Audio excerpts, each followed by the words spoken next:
Beautiful. So this is our rules clinic. This is one of the events that we put on. So we're going to go tonight. We're going to go through some, not all of the Little League rules. A lot of the rules we're going to talk about tonight are generic to baseball, but many of them are specific to Little League. So it's good if you understand those differences. We encourage you to get the rule book. All right, everything we're going to talk about tonight is in the rule book. It's available on a free app. You can get it on your phone, your tablet, desktop, laptop, whatever. You can also get it in my favorite. I don't know if you can see that, a little paperback version there. You can order all this stuff through littleleague.org. All right. So each night is going to cover a different material, and it will be recorded and posted on the district website as well.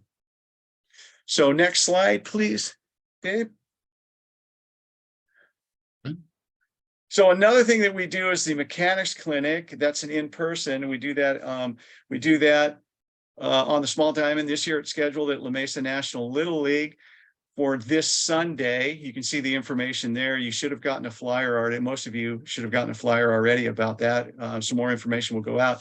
Unfortunately, if the weather does what they say it's going to do, we're probably not going to be able to have it this this Sunday. So we'll let you know. As of right now, it's on for this Sunday, but we'll let you know as soon as possible via email, and we'll have it posted on the district website as well too. We'll let you know what field it's at. If Sean Conacher is here from La Mesa National, if he's here, he can chime in and let us know if the field's available. We're just waiting for field availability for that. But we'll give that information out as it becomes available. Okay, next slide, please.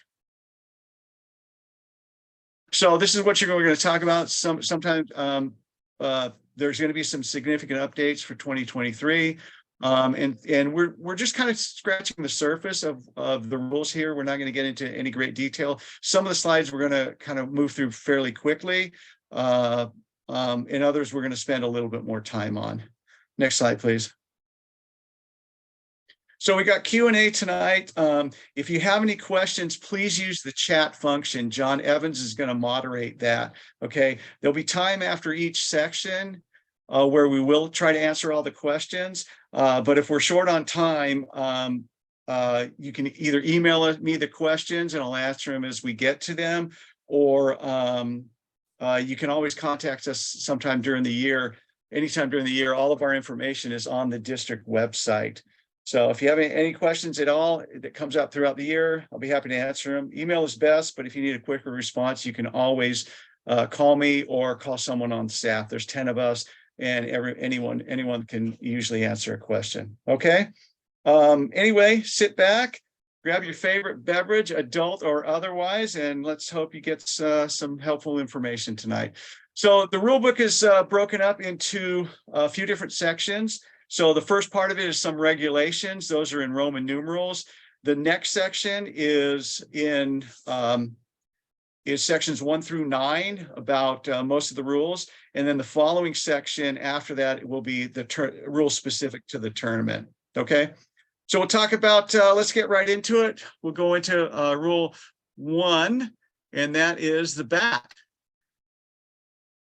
So the Little League's made the bat regulations very simple. Most of it, we'll get into the specifics in the next slide, but most of the bats, actually all the bats either have to have a USA bat logo on them or a BB Corps logo.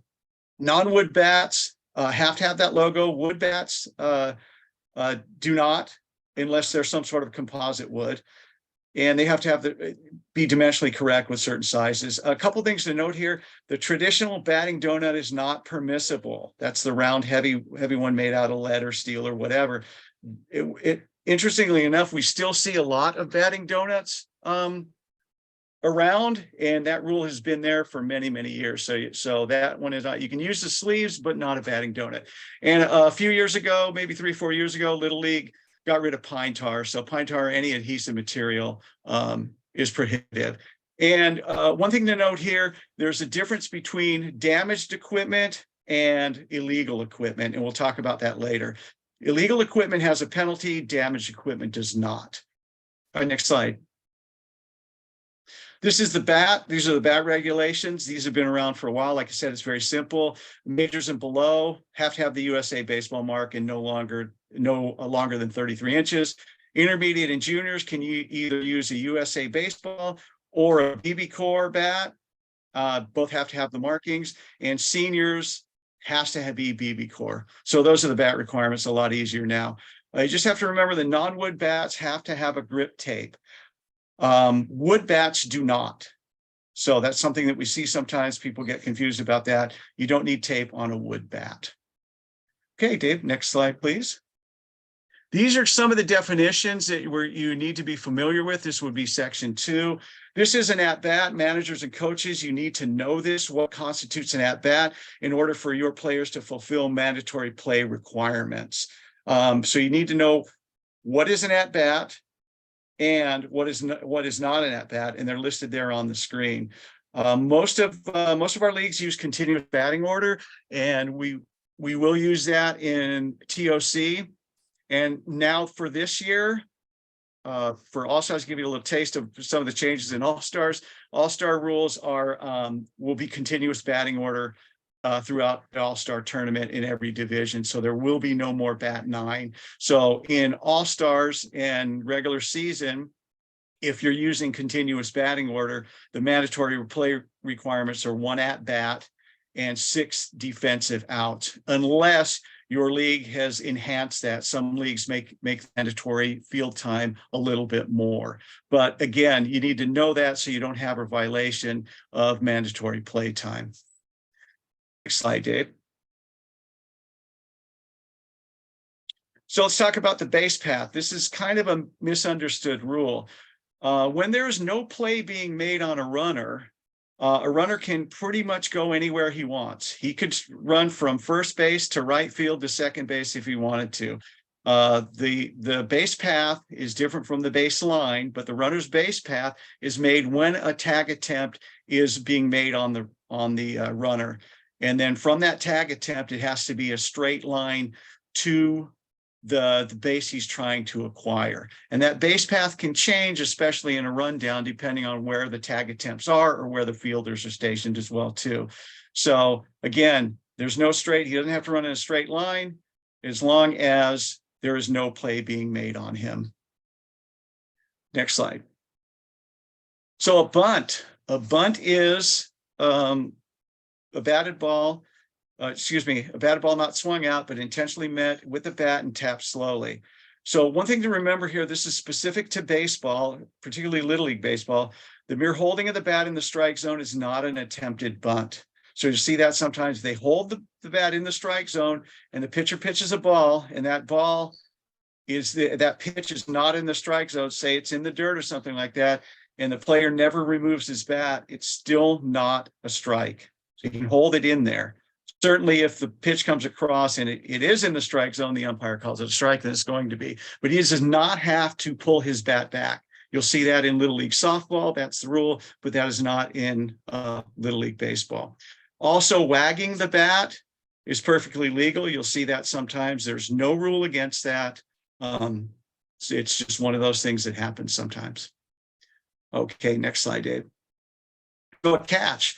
This is a catch of a batted ball. And there's 2 requirements for fulfilling a catch requirement. And that is, we need secure possession in the hand or glove of a ball in flight, and that would be a batted ball, and voluntary and intentional release. So a catch is different. There's different criteria for catch as there is a tag. We'll talk about that in a little bit. But those are the 2 things that umpires look for when determining if it is a valid catch on a batted ball in flight.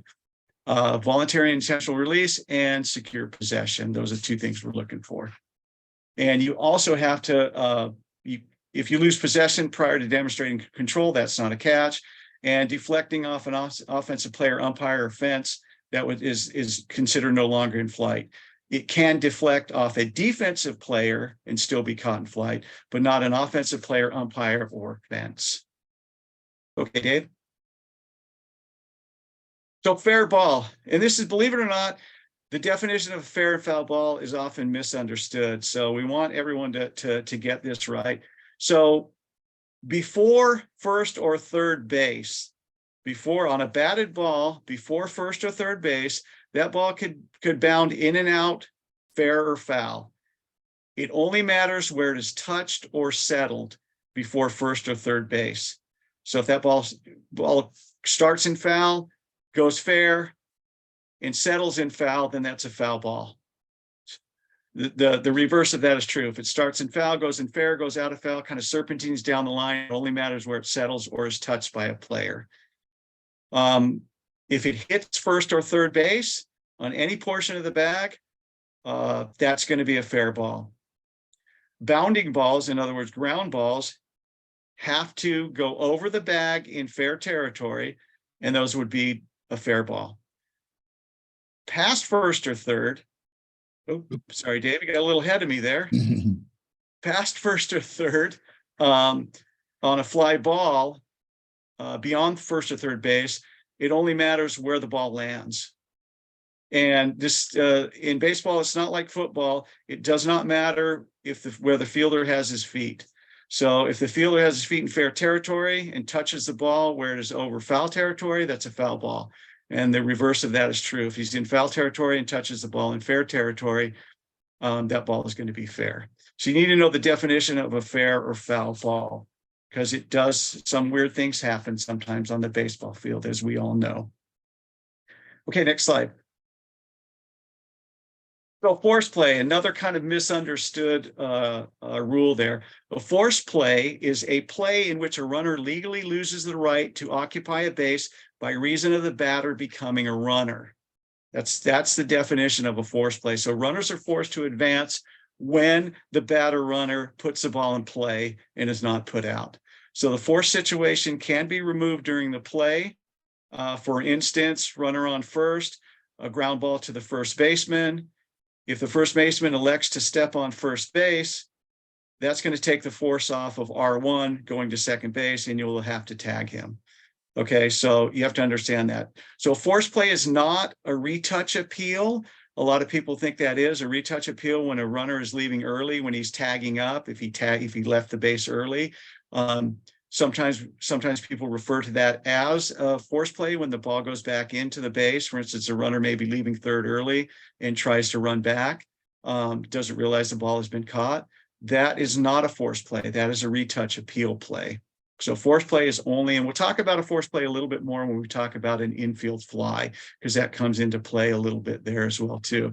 So you should understand what a force play is and what the ramifications are. And no runs may score when the third out is a force play. Okay, next slide, Dave. So foul tip. A foul tip is a little bit different in Little League Baseball. Major League Baseball changed their definition of foul tip. Little League Baseball has not, so there may be some confusion from that. So foul tip is described as a batted ball that goes sharp and direct from the bat to the catcher's hands and is legally caught. So it can be a rebound, but it has to touch the hand or glove of the catcher first. If the ball goes sharp and direct and hits the catcher's helmet or anything else first before it hits the hand or glove, it can be nothing other than a foul ball. John, we have a video on this one. Do you want to play it or not? Yes, I do. Okay. By golly, go ahead and roll that video, Dave. All right.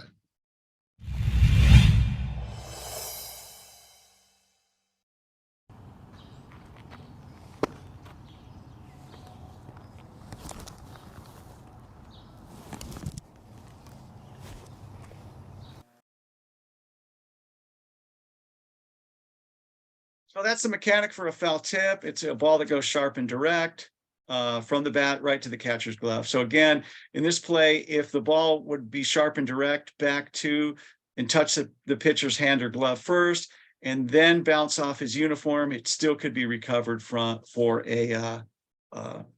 a foul tip. But that's the only way that a rebound can be. Okay.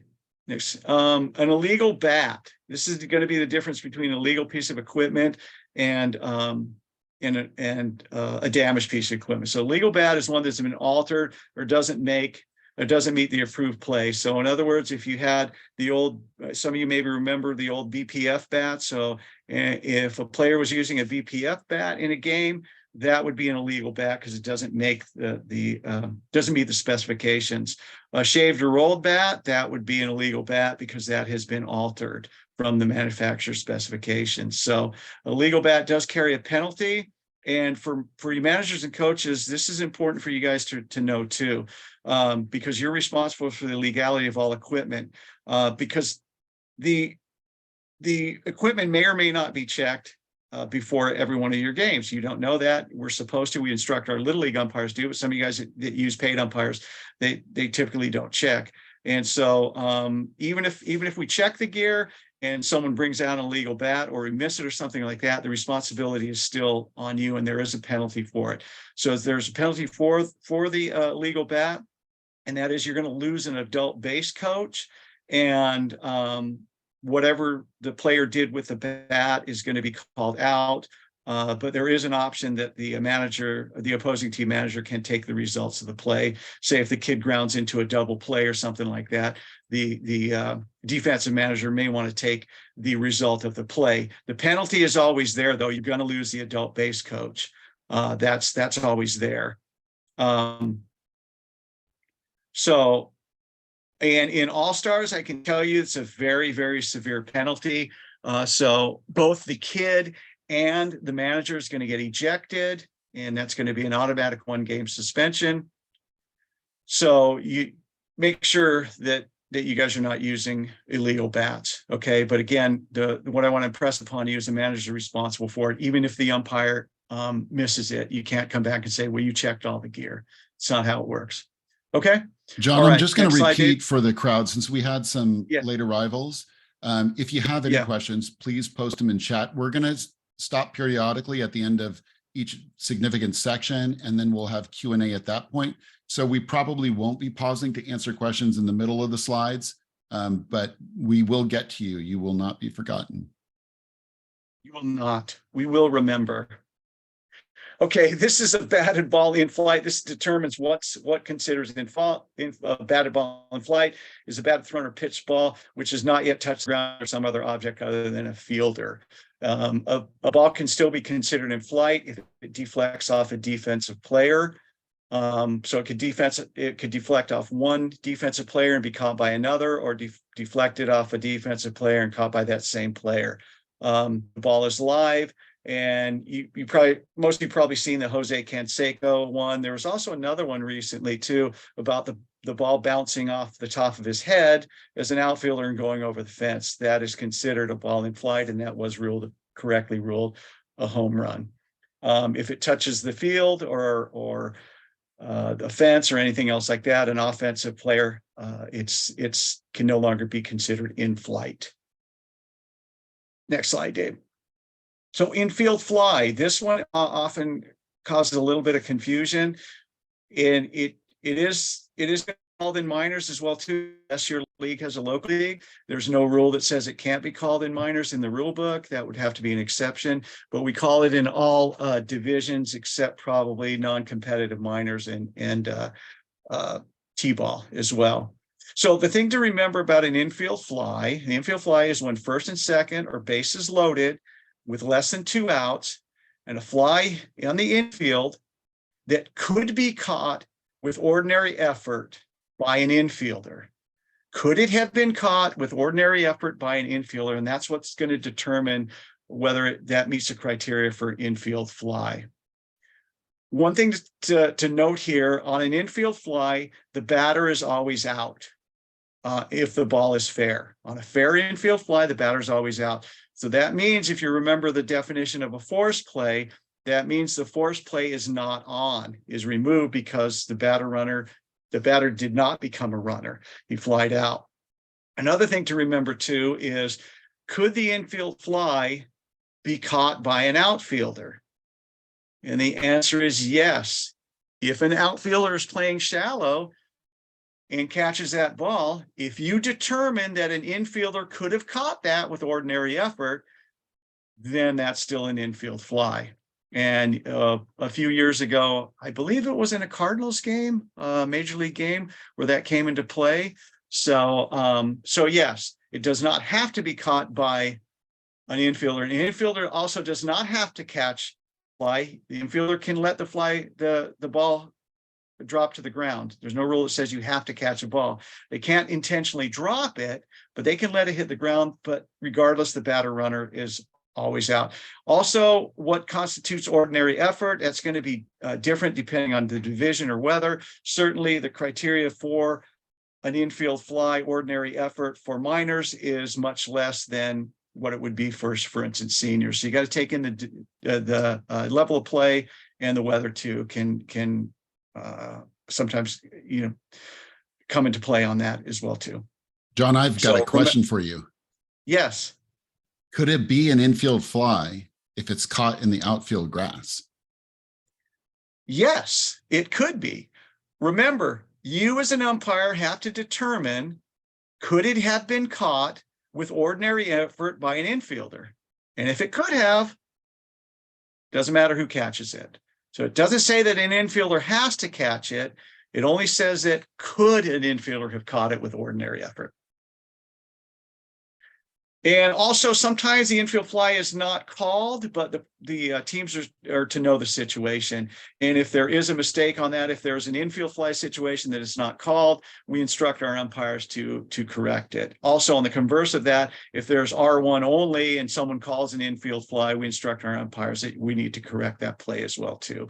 But regardless, the teams must know the rules. Okay, go ahead, Dave. Right, a play, you need to know this for appeals. Play or attempt to play is interpreted as a legitimate effort of a defensive player who has possession of the ball to retire a runner. And sometimes this comes into play when you're trying to make an appeal play, because you lose your right to appeal when there's been a pitch, a play, or an attempted play. So a fake or a feint is not a play. And also in Little League Baseball, it must be a live ball. Actually in all baseball, it must be a live ball. Appeals also have to be live ball. That's what I was referring to. So there's sometimes some things are going to appear to be a play on your screen there, and other times there's not. Okay, Dave.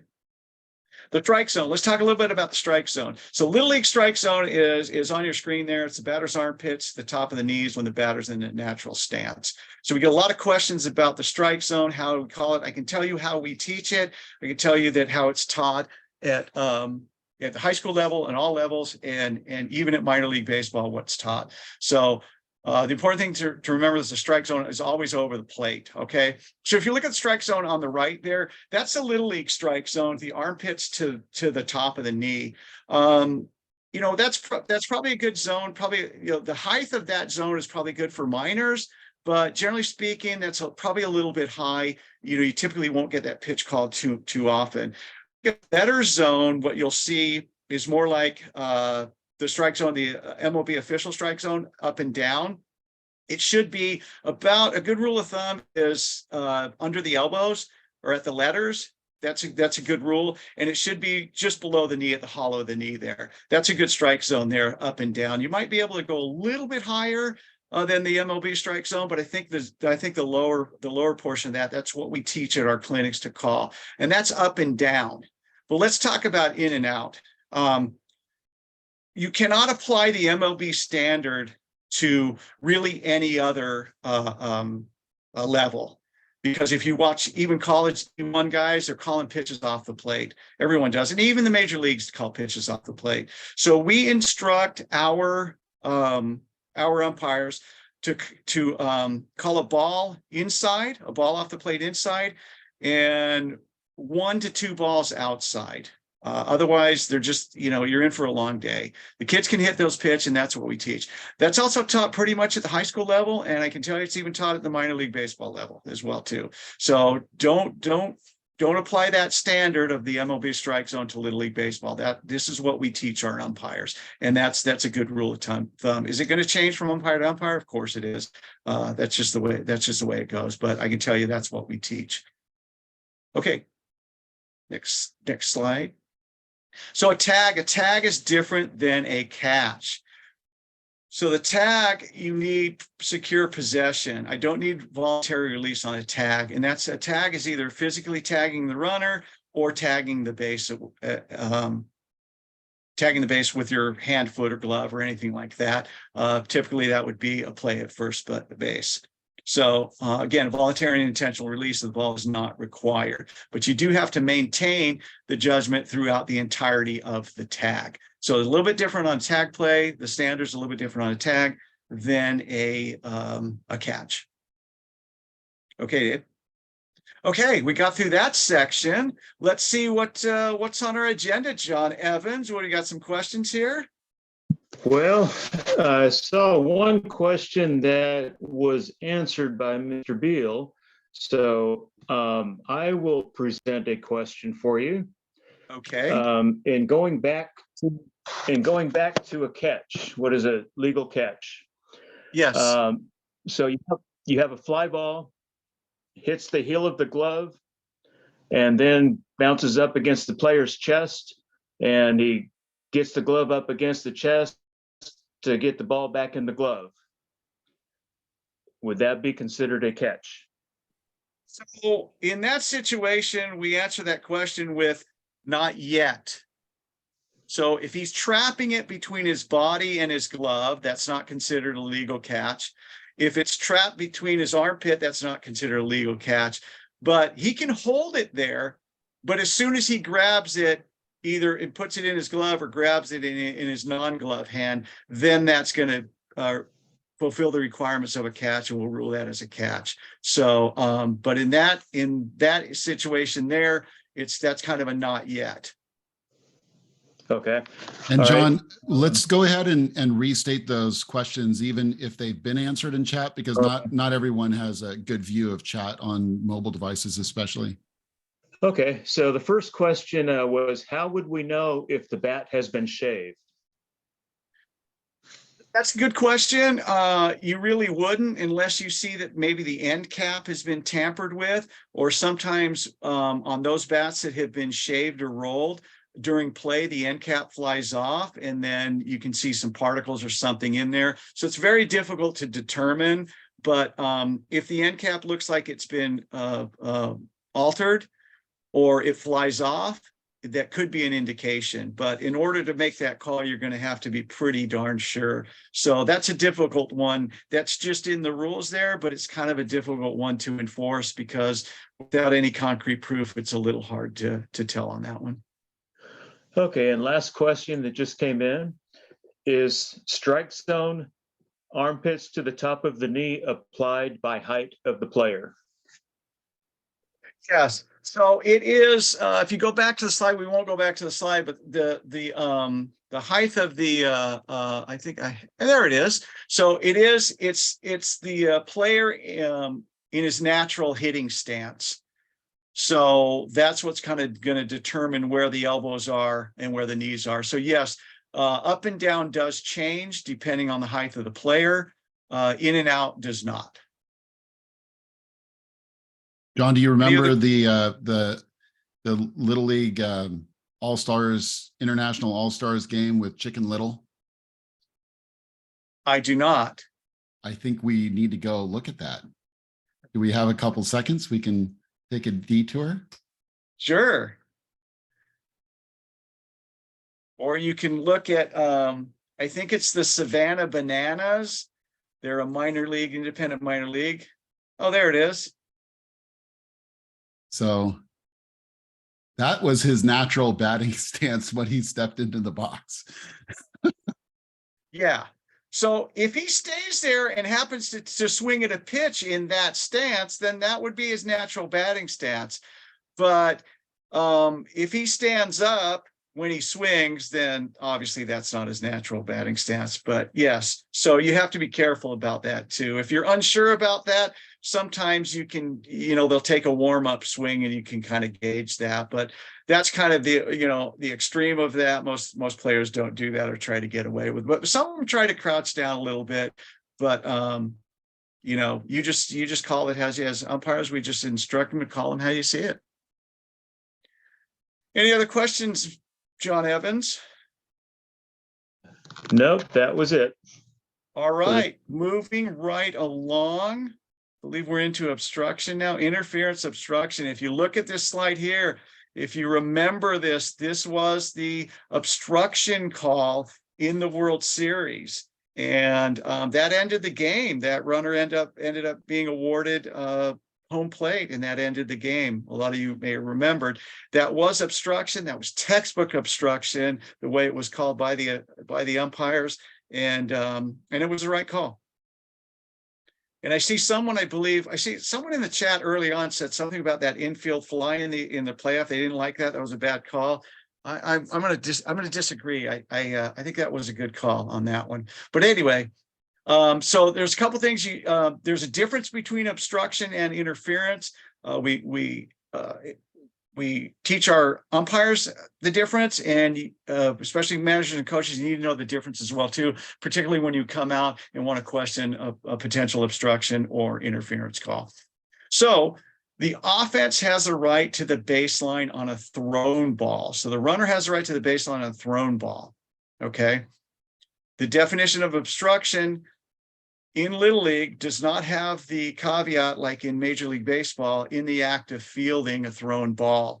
So in order to obstruct the runner, the defense has to have possession of the ball.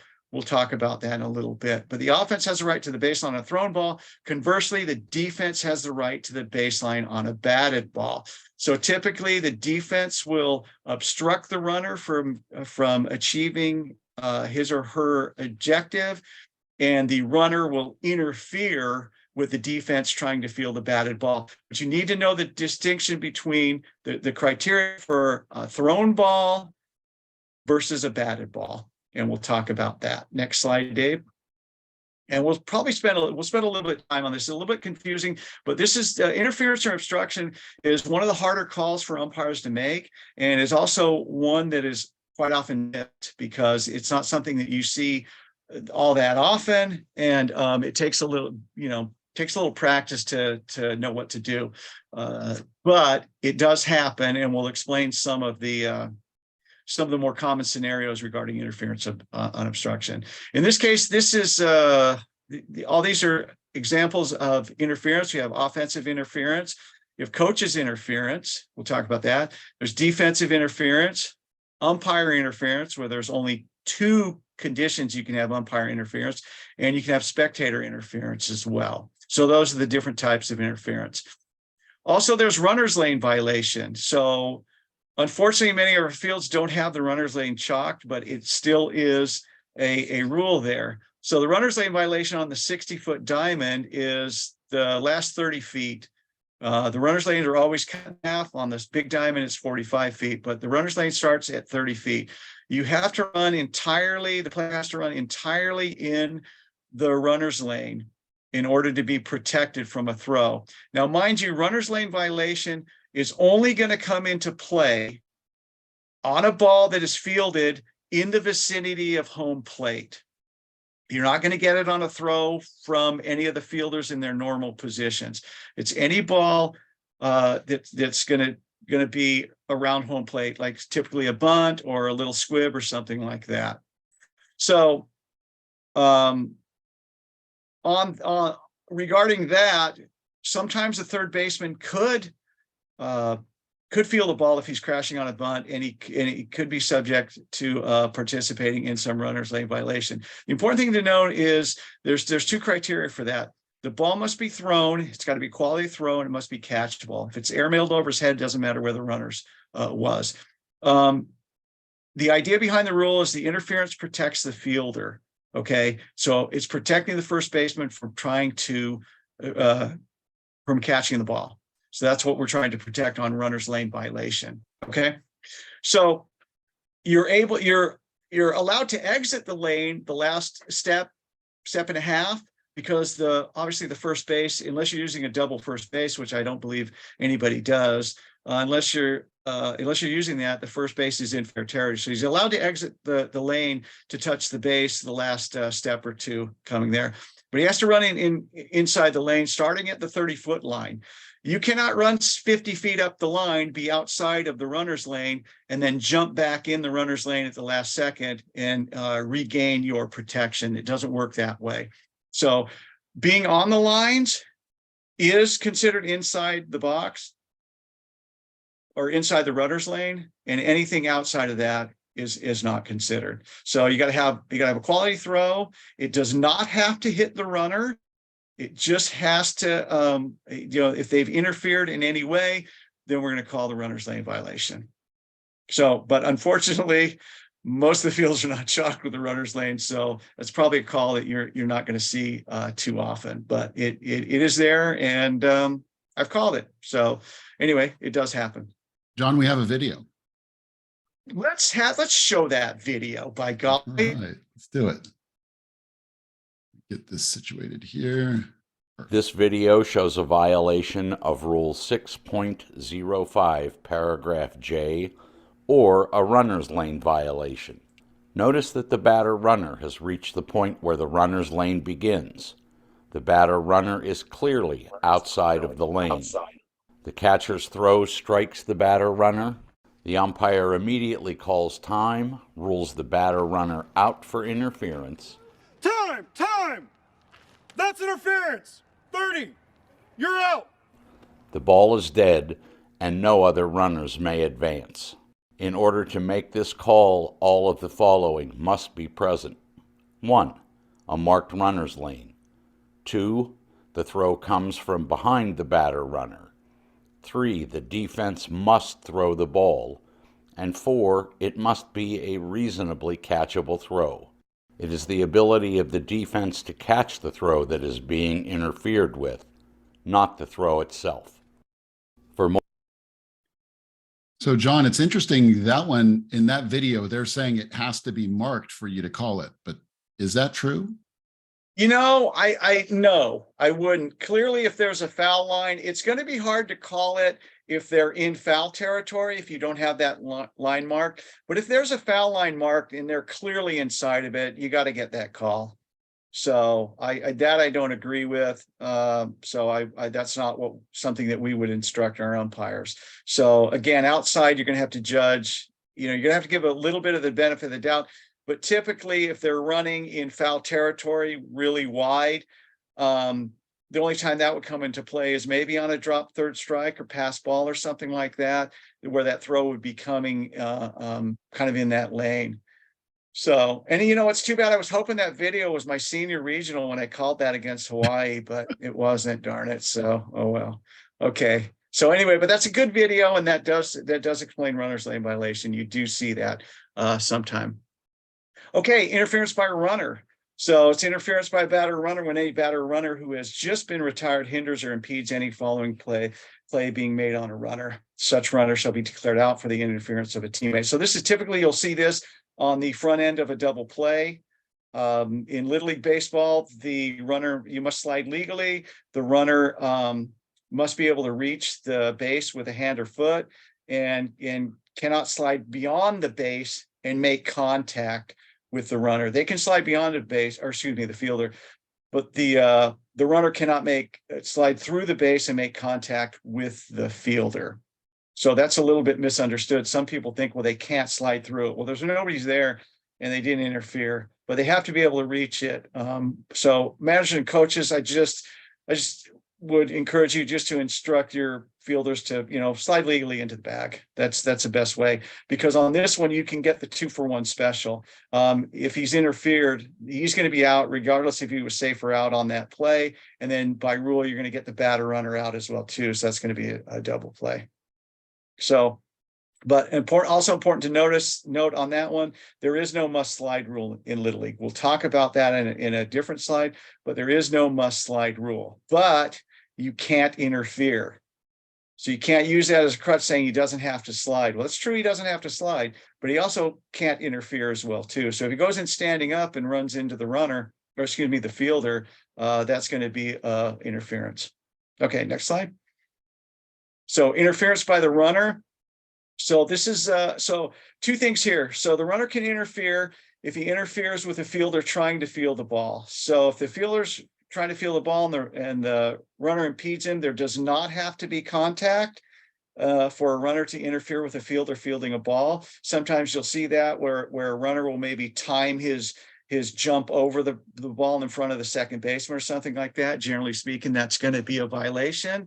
So certainly if there is contact, that's an easier call. That's going to be interference, and that is on a batted ball. And that interference on a batted ball with a fielder trying to field the ball, that can be intentional or unintentional. It does not matter. On a thrown ball, the fielder go back on a thrown ball, the runner can interfere on a thrown ball, but it has to be intentional. So if it wasn't intentional, then we would just have fielders throwing at runners all day long, say they got in the way. And in this case here, this was, I think, last year, or that picture there a couple of years ago. Is that Cole Calhoun of the Angels? I believe it is, where if you saw that play, he sticks his head out, and that's a ball originating from first base because it was an overthrow and he was trying to advance and didn't realize. I don't remember if it got a carom off the wall or someone else picked it up, the right fielder picked it up. But anyway, he stuck his head out and that was intentional. So remember, on a batted ball, interfering with a fielder, it either intentional or unintentional. On a thrown ball, interfering, the runner interfering has to be intentional. All right, Dave. So coach's interference, we're going to watch. We do have a video for this, don't we, Dave? We do. And that is, so before you run that, that is George Rodriguez, an umpire I've umpired with many times. That is at San Bernardino, the Little League Regional, and that ended the game on a coach's interference call. So it's interference by a batter or runner when in the judgment of the umpire, the base coach at third base or first base touches or hold, basically physically assists the runner in achieving their objective. Okay, so that can be pushing them to tag up at a certain time. It can be, in this case, you'll see that he's telling the runner to go and he pushes them. Remember, the interference has to be physical. He's got to touch the runner in some way, but he's got to help him achieve his objective. And a really, really important thing, and we hear this all the time, players being called out for interference on a high five, particularly after a home run or something like that. High five is not interference. Don't ever call that. So, and managers and coaches, if that ever happens to you, please protest. Okay. And it is not, if a play is being made on the runner, then it's going to be an immediate dead ball. If a play is, in this case, was not being made on the runner, it's going to be a delayed dead ball. It's a live ball and you let it go. So watch this play. You're going to see what coach's interference looks like. For time. So now he tapped time wasn't granted. His runner and moved him towards the plate. And that's the reason the call was made by the third base umpire, George Rodriguez. Had he verbally just told him to go, it looked like play was live. And that would have been the tying run. You're absolutely right, Niels. Time had not been called. You can see the umpire standing behind third base, waiting patiently for something like this to happen. And you see here the coach inciting him verbally. He doesn't get the message, and then you see the physical prompt. And that's exactly what cannot happen. There cannot be physical contact.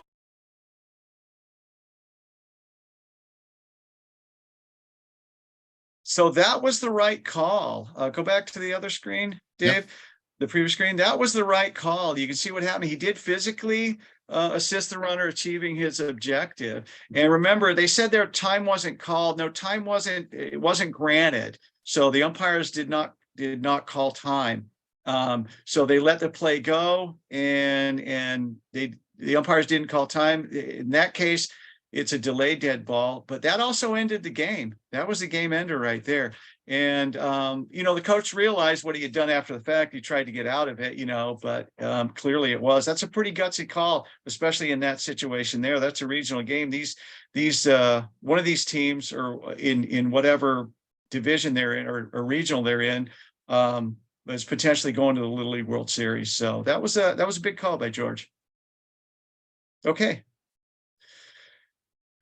Interference by a runner. If you happen to go to the umpire meet and greet last month at the Elks Lodge, we talked about this very play, a batted ball touching a runner in fair territory. The only exception to that is if a batted ball goes through or by an infielder, and why we mean through or by, in the general vicinity of the umpire, or excuse me, not the umpire, but the fielder. If the fielder has a legitimate play on the ball and it just scoots through his leg, and the fielder's behind him, you can't reasonably expect that the runner's behind him. You can't reasonably expect that the runner is going to be able to avoid that ball. But if it's generally speaking, on most batted balls that hits a runner, whether they're on the base or not, because the base is not a sanctuary, the runner's out for interference. So even on a straight base hit where there's no fielder that can make a play on it, say the example we used was hitting the 3-5 hole and no, straight base hit, and it hits that R1 trying to go to second base, they're out. So the exception is on that, if it goes through or by an infielder, again, in the general vicinity, if he's making a legitimate play and can reach that ball, and no other infielder behind that fielder has an opportunity to make a play, then that would not be interference, and that would be a live ball play on. But the important thing to remember, and this is confusing sometimes, is the base is not a sanctuary, except in the case of an infield fly. So in that case, if you're hit by a batted ball and standing on a base, you're out. Okay, catcher's interference. We see this a lot, particularly in the lower levels, lower divisions. So catcher's interference is basically on a swing when the batter's trying to legitimately hit the ball, hits the catcher's glove instead. Okay, so that's going to be a delay dead ball. And then the umpires are going to award bases accordingly. So with the exception is if the batter, runner, and all runners advance one base safely, we're going to proceed without reference to the interference. So there's no manager's option. If we do have to enforce it, meaning that all runners return to their time of pitch base and the batter runner is awarded first base, sometimes managers and coaches, you may want to take the result of the play. For instance, nobody out, runner on third, and there's catcher's interference and your batter runner puts the ball in play. Maybe it's 6th inning, tied up 2-2. And your batter runner puts that ball into play, the catcher interferes, and your batter runner is thrown out at first base, but your third baseman scored, or your R3 scores. So in that case, because the batter runner did not reach first base safely, if you do not accept the option, we're going to enforce the penalty, and the penalty is putting R3 back on third and awarding the batter runner first base. So, but that means the run does not score. But in that particular case, you probably want that run to score because you're going to win the game. So you need to know that in some situations, you may want to take the results of the play. At the bottom there, so that the interference is, what we're talking about on catcher's interference is a bona fide swing. It's not when we're when the batter's warming up or taking his cuts in the box before the pitcher is pitched, or sometimes on the back swing prior to the pitcher pitching the ball. So it is on a pitch ball that they're generally trying to hit. Okay, next slide, Dave. Okay, umpire interference. There's 2 times where you're going to see umpire interference, and 2 times only. There's other times where you think the umpire interfered, and we'll talk about that, but that's not the case. So the first type of umpire interference is when the plate umpire interferes with the catcher's act of throwing. So what you're going to see on that one is runner stealing, perhaps. Catcher brings his arm back and smacks the umpire in the face there, and then he doesn't retire the runner. If he retires the runner, no interference, and we play on. But if he doesn't retire the runner, then the umpire has to call interference on himself, and that's no fun. And I've had to do that before. And you just return the runner. If it doesn't retire, you return the runner. So that's one type of umpire interference. The second type of umpire interference is if 509F, a fair ball touches an umpire on fair territory before it touches an infielder, including the pitcher, or touches an umpire before it has passed an infielder other than a pitcher. If you're doing small diamond games, if you're coaching small diamond, you're probably never going to see this because the field umpires are always stationed behind the fielders. So once it passes a fielder, if it hits an umpire on the small diamond, hits a base umpire on a small diamond, that ball is live and in play. That's a big fat nothing. The only time that you'll see it, and you've probably seen it in clips on the major leagues as well, on the big diamond when the base umpire is playing in. So if he gets hit by a ball while he's playing in front of the fielders, and a fielder has a chance to field that ball, most often it's going to be umpire interference. So batter runner is going to be awarded first base. Runners are going to advance only if they're forced to advance, or they're going to return to their time of pitch throw. And then the last thing is not really umpire interference. It's more of a base award. So if sometimes this happens, a pitch ball will lodge in the umpire's catch, or even we've seen it in ball bags and stuff like that. And that's going to be a one base award on that. So those are the only times you're going to see umpire interference. If the umpire is hit by a thrown ball, that's nothing. If the umpire gets run into by a fielder, or a runner runs into him, that's nothing. Those are the only two times that you're going to see that. So sometimes you'll see a collision between a player and an umpire, and people want interference on that, but that is not in the rule book. And here again, it's not interference when a fair ball, after having passed an infielder other than a pitcher, having touched by a fielder, shall touch an umpire runner in fair territory. So again, you won't see this on typically won't see this on the small diamond. And I think most of you probably are small diamond here.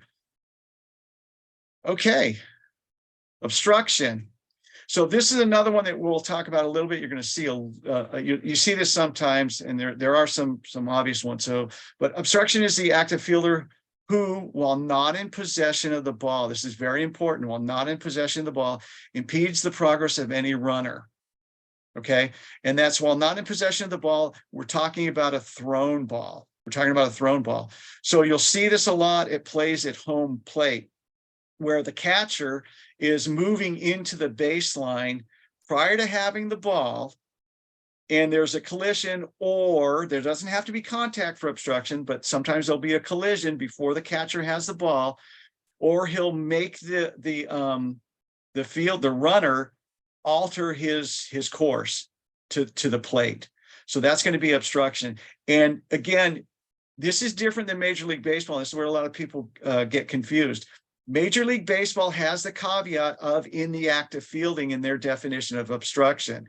Little League Baseball does not. So you can't apply the Major League standard to that. There's nothing really. Some of you that have been around a while may have heard the old adage of, well, the fielder was doing what he was supposed to be doing and the runner was doing what he was supposed to be doing, so I have a train wreck. And that is not the case. Generally speaking, a collision on a thrown ball is something, okay? So you need to understand that as well too. So that's obstruction. And there's two types of obstruction. We'll talk about that in a second. The other obstruction that you'll see without a play is typically on a base hit. The batter runner rounding first base and collides with the first baseman that's either standing on the bag or not moving into the infield, is just in the way of the runner. So those are a couple garden variety things of examples of obstruction. But you remember, in order for the fielder in Little League Baseball to impede the progress of the runner, he's got to have the ball, period. Okay. Okay, and there's two types of obstruction. There's type A obstruction when a play is being made on a runner, and there is type B obstruction. Okay, so type A obstruction, that would be, for instance, the example that I used, a play being made at home plate, and there's the catcher running up and impeding the progress of the runner just before the ball comes in. So in that particular case, since there's a play being made on the runner, that's going to be an immediate dead ball. We instruct our umpires to call time, and that's obstruction. On type A obstruction, you're always going to award one base beyond the last legally occupied base. Okay, always you're going to do that. Okay, now you can award more, and you can award other runners' bases as well too. So the idea behind that is you're going to award bases so as to nullify the act of obstruction. So in that case, it's an immediate dead ball, and you're always going to get one base. Now, a little tip to your managers and coaches too, on a pickoff attempt into first base, if that runner's retreating to first base and there's a pickoff attempt and your first baseman obstructs the runner, that is type A obstruction. And the penalty on that is he gets one base beyond his last legally occupied base. Even though he was trying to go back to first base, the penalty is one base. So in that particular situation, if your fielder obstructed, if your first baseman obstructed, the runner's going to be awarded second base. And generally speaking, when we do that, we have a conversation with the manager too. It's really weird how that works, but it's almost always ends up in some sort of a conversation. So anyway, that's type A obstruction. So the next one is type B obstruction. Type B obstruction occurs when a play is not being made on a runner. Okay, so that's the case example that I gave you of a base hit to the outfield. The runner, the batter runner turns and maybe has a little contact or a collision with the first baseman. So in that particular play, that's a delayed dead ball. We're not going to immediately kill it, but we're going to call obstruction and let the play continue. And again, in the umpire's judgment, we're going to award bases so as to nullify the act of obstruction. In type B obstruction, there is no mandatory base award. Okay, so if it's a straight base hit, and there's no way that that runner was ever going to make it or was even thinking about making it to second base, there's going to be no base award. We're basically just calling obstruction to see what happens. Okay, so to understand that, we can award bases as umpires, but it's not an automatic on type B obstruction when there's no play being made on a runner. So for instance, but the runner still can be liable to be put out. So for instance, if you think that base hit was maybe a double into the gap, and you're pretty sure that the batter runner was going to get second base, and there's a collision and maybe a close play at second base where the runner is called out, then obviously maybe the collision had something to do with that, so you're going to call time and award him second base. But if you think it's only the value of the hit is only a double, and he's obstructed by the first baseman, and that runner decides to maybe he's going to try to third for some reason because maybe the fielder bobbled the ball, we may or may not protect him to third. So if he gets thrown out at third, we're gonna protect him to whatever base we think he would have got. But if he wants to get greedy or something like that, it's not an automatic. Okay. And going back to, we don't have to go back to the slide. Fake tags are obstruction as well too. Dekes are not obstruction, but fake tags are. For instance, if you want someone to maybe slide because they think that you have the ball or something like that, and maybe you could slide it second, or you could have made it to third. So you have to understand that the distinction between a fake tag and like a deke or something like that. Okay. Wow, we got through that. Thank goodness. Where are we at on time, Dave? We're doing great. I think we're ahead of schedule. We have lots of time for questions here. What do we got, John Evans?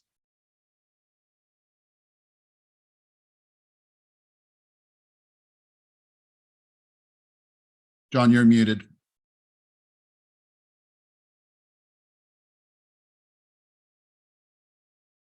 Okay.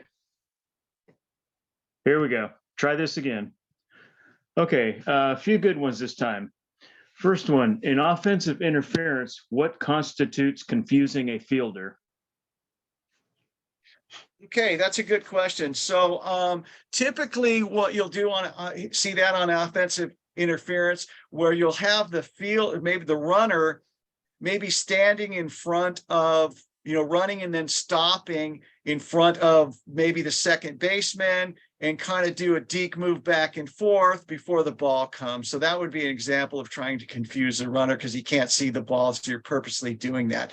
The act of hopping over the ball, jumping over the ball, in and of itself is not a violation, but it could be. There's no rule that says, hey, you can't, the runner can't jump over a ball, but it's kind of that intentional interference where you're trying to confuse the fielder. It could be running the bases backwards. It could be more, there's a number of different examples of that. But generally speaking, what you're going to see is that type of movement or something like that. Okay, next one. What if a runner throws up their arms as they approach first, are fully within the runner's lane, but ball hits their arms as they throw up their arms to try to indicate a safe call?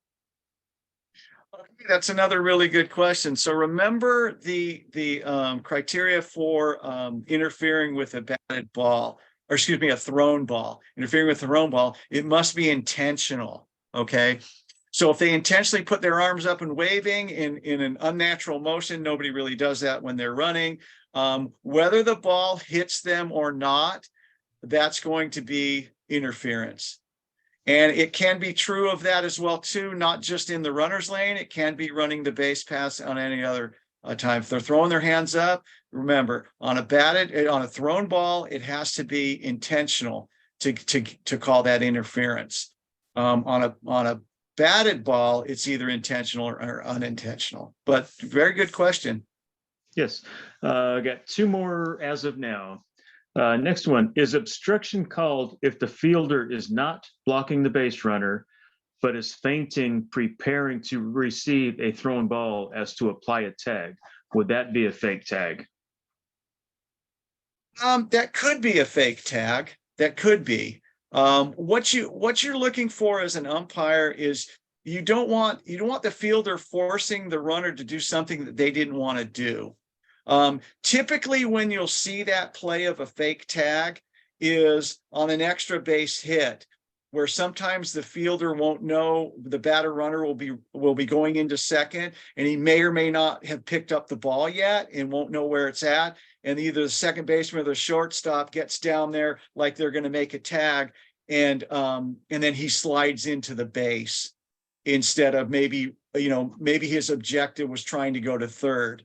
So that's typically when you're going to see that play. But as what you described, that could be obstruction as well too.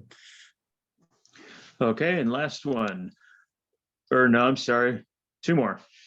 Regarding type B obstruction, and the runner was just called out at second base, but if there hadn't have been obstruction, he would have been safe. Would it be appropriate to actually call the runner out, but then say safe?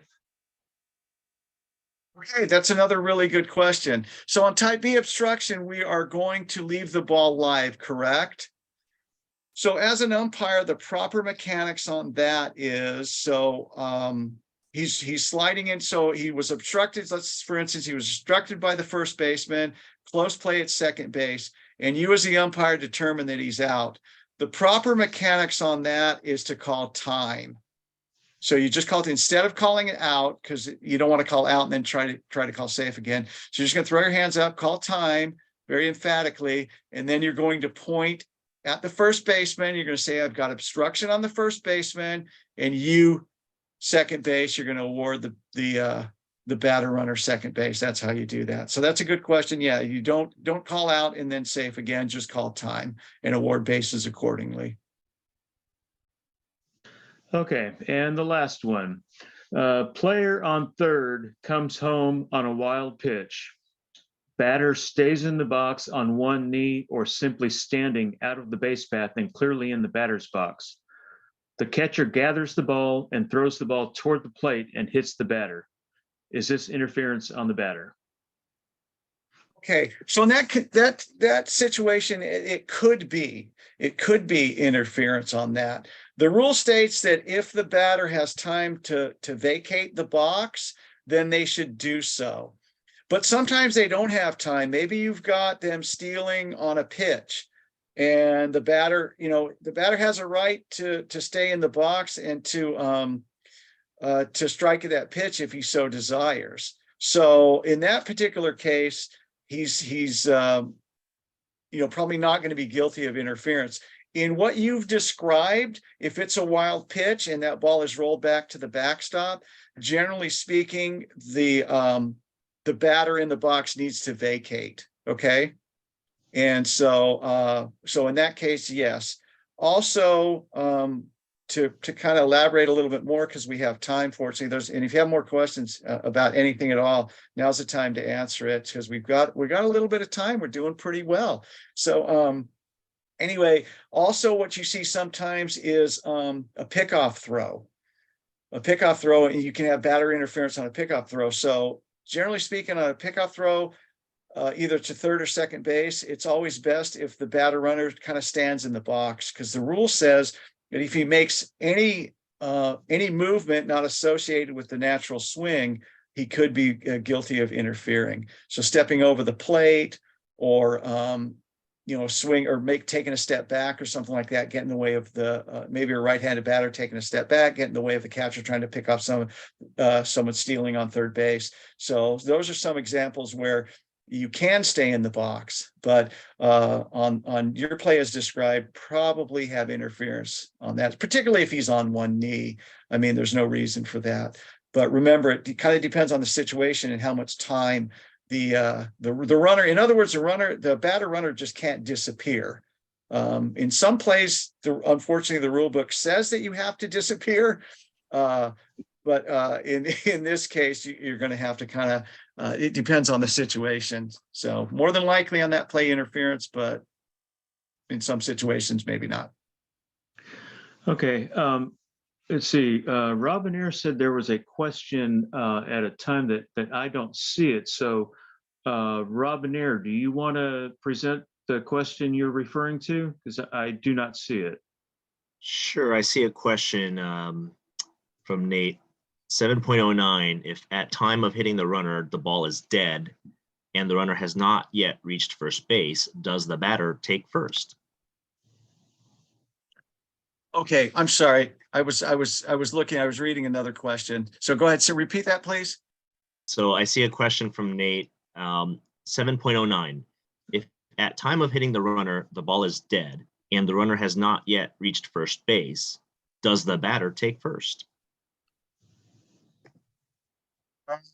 Which runner got hit? I'm not understanding the question. So are you talking about 709? What was that? Was that maybe R1 getting hit on his way to, we're talking a batted ball here, I believe, Robinair? John, the picture on the screen on the slide would look like a runner at in front of short, going between second and third. So I think Nate's question was, a runner other than the batter runner was hit by the ball. It's a dead ball. Do you award first to the batter runner? Yes. So in that case, yes. So say it was R1 got hit by a batted ball going, on his way to second base, you call R1 out, and then yes, the batter runner is awarded first base in that situation. There's other situations like that as well too. But that's typically what happens on interference calls. And Nate, if we didn't get your question right, unmute yourself and ask it, please. Well, I guess we got it right.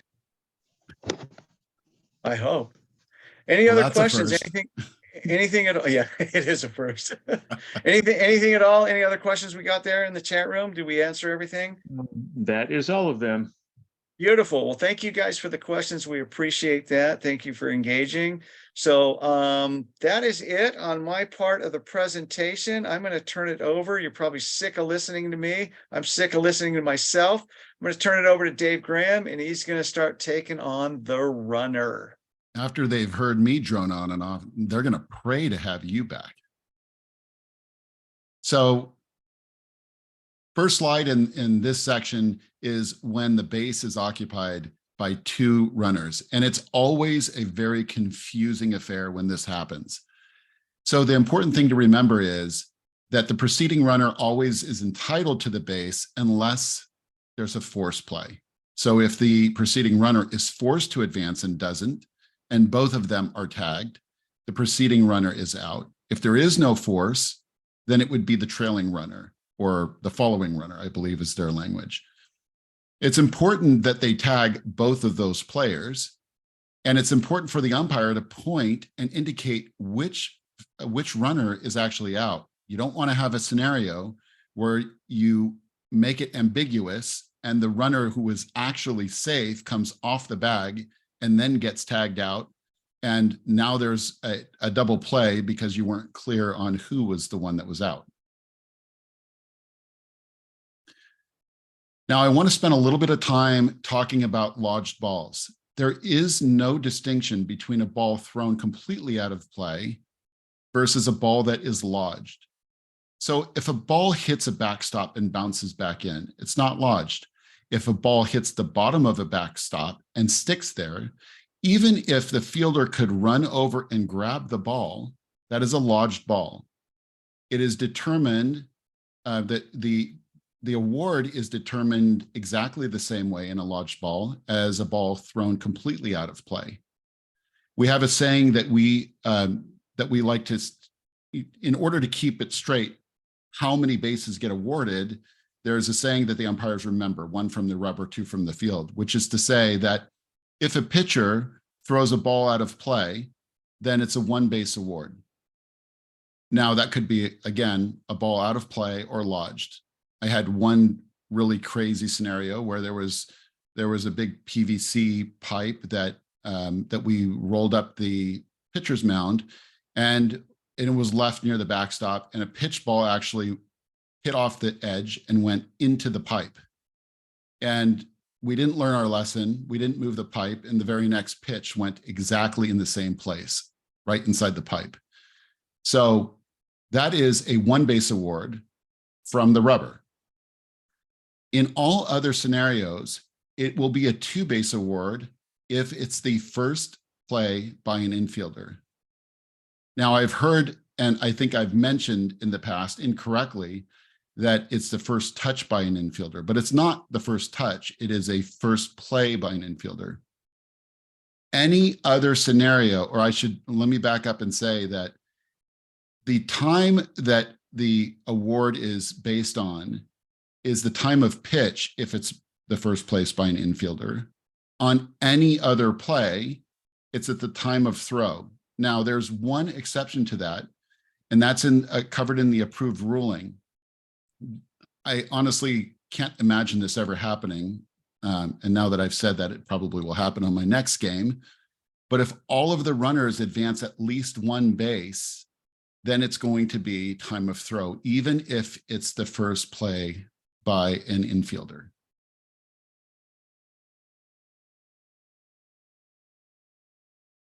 All right, so any runner is out when the runner does not slide or attempt to get around a fielder who has the ball and is waiting to make the tag. In Little League, there is no must slide rule. However, every coach will tell you that you must slide. Now, really what we're saying is there must be a legitimate attempt to get around the fielder, whether that's a slide, hurdles are allowed, running around the fielder, as long as you're still within the base path. Now, what this rule doesn't say is that it's now fair game to steamroll a fielder who doesn't have possession of the ball. And I've actually had a coach approach me with that question that says, well, you don't need a slider to attempt to get around a fielder who's standing there without possession of the ball. You could just run him over, right? And that would be wrong. You would still have an unsportsmanlike conduct situation in that scenario. In Little League majors and below, runners are out. Yes, Dave, if I may, on that last slide, mm-hmm. One of the things too is a lot of people think that just because there's contact that the runner's going to be out. There can be contact in this play as well.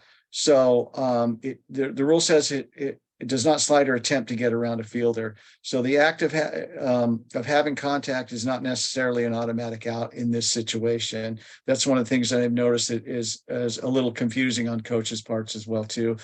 Sometimes you do have contact and it's nothing. Anyway, thank you. Yep. For safety purposes, Little League majors and minors, headfirst slides are not allowed. Now, in the comment, it talks about how it is allowed if a runner is returning to a base. But what about that weird scenario where R1 rounds second, gets almost all the way to third, turns around and goes back headfirst into second? In that scenario, they would be returning to second base, and a headfirst slide would be legal.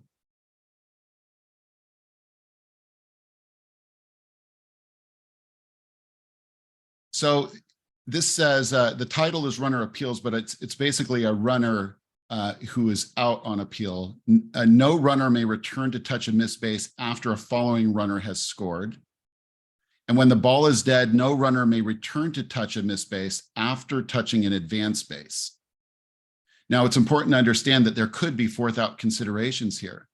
So you could have a third out and then an appeal play made to achieve an apparent fourth out. And if an appeal creates a third or fourth out, depending on whether there was a force in play, it might take some runs off the board. So it's important to really be aware of the different situations.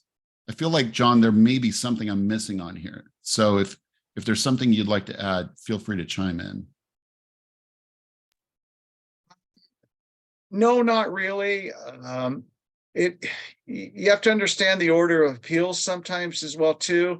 So on their first bullet point there, when you talk about no runner may return to touch a missed base after a falling runner is scored, that is assuming that that runner has already touched home plate. So basically, once you touch home plate and someone else touches home plate, then you can't go back and correct your base running appeal.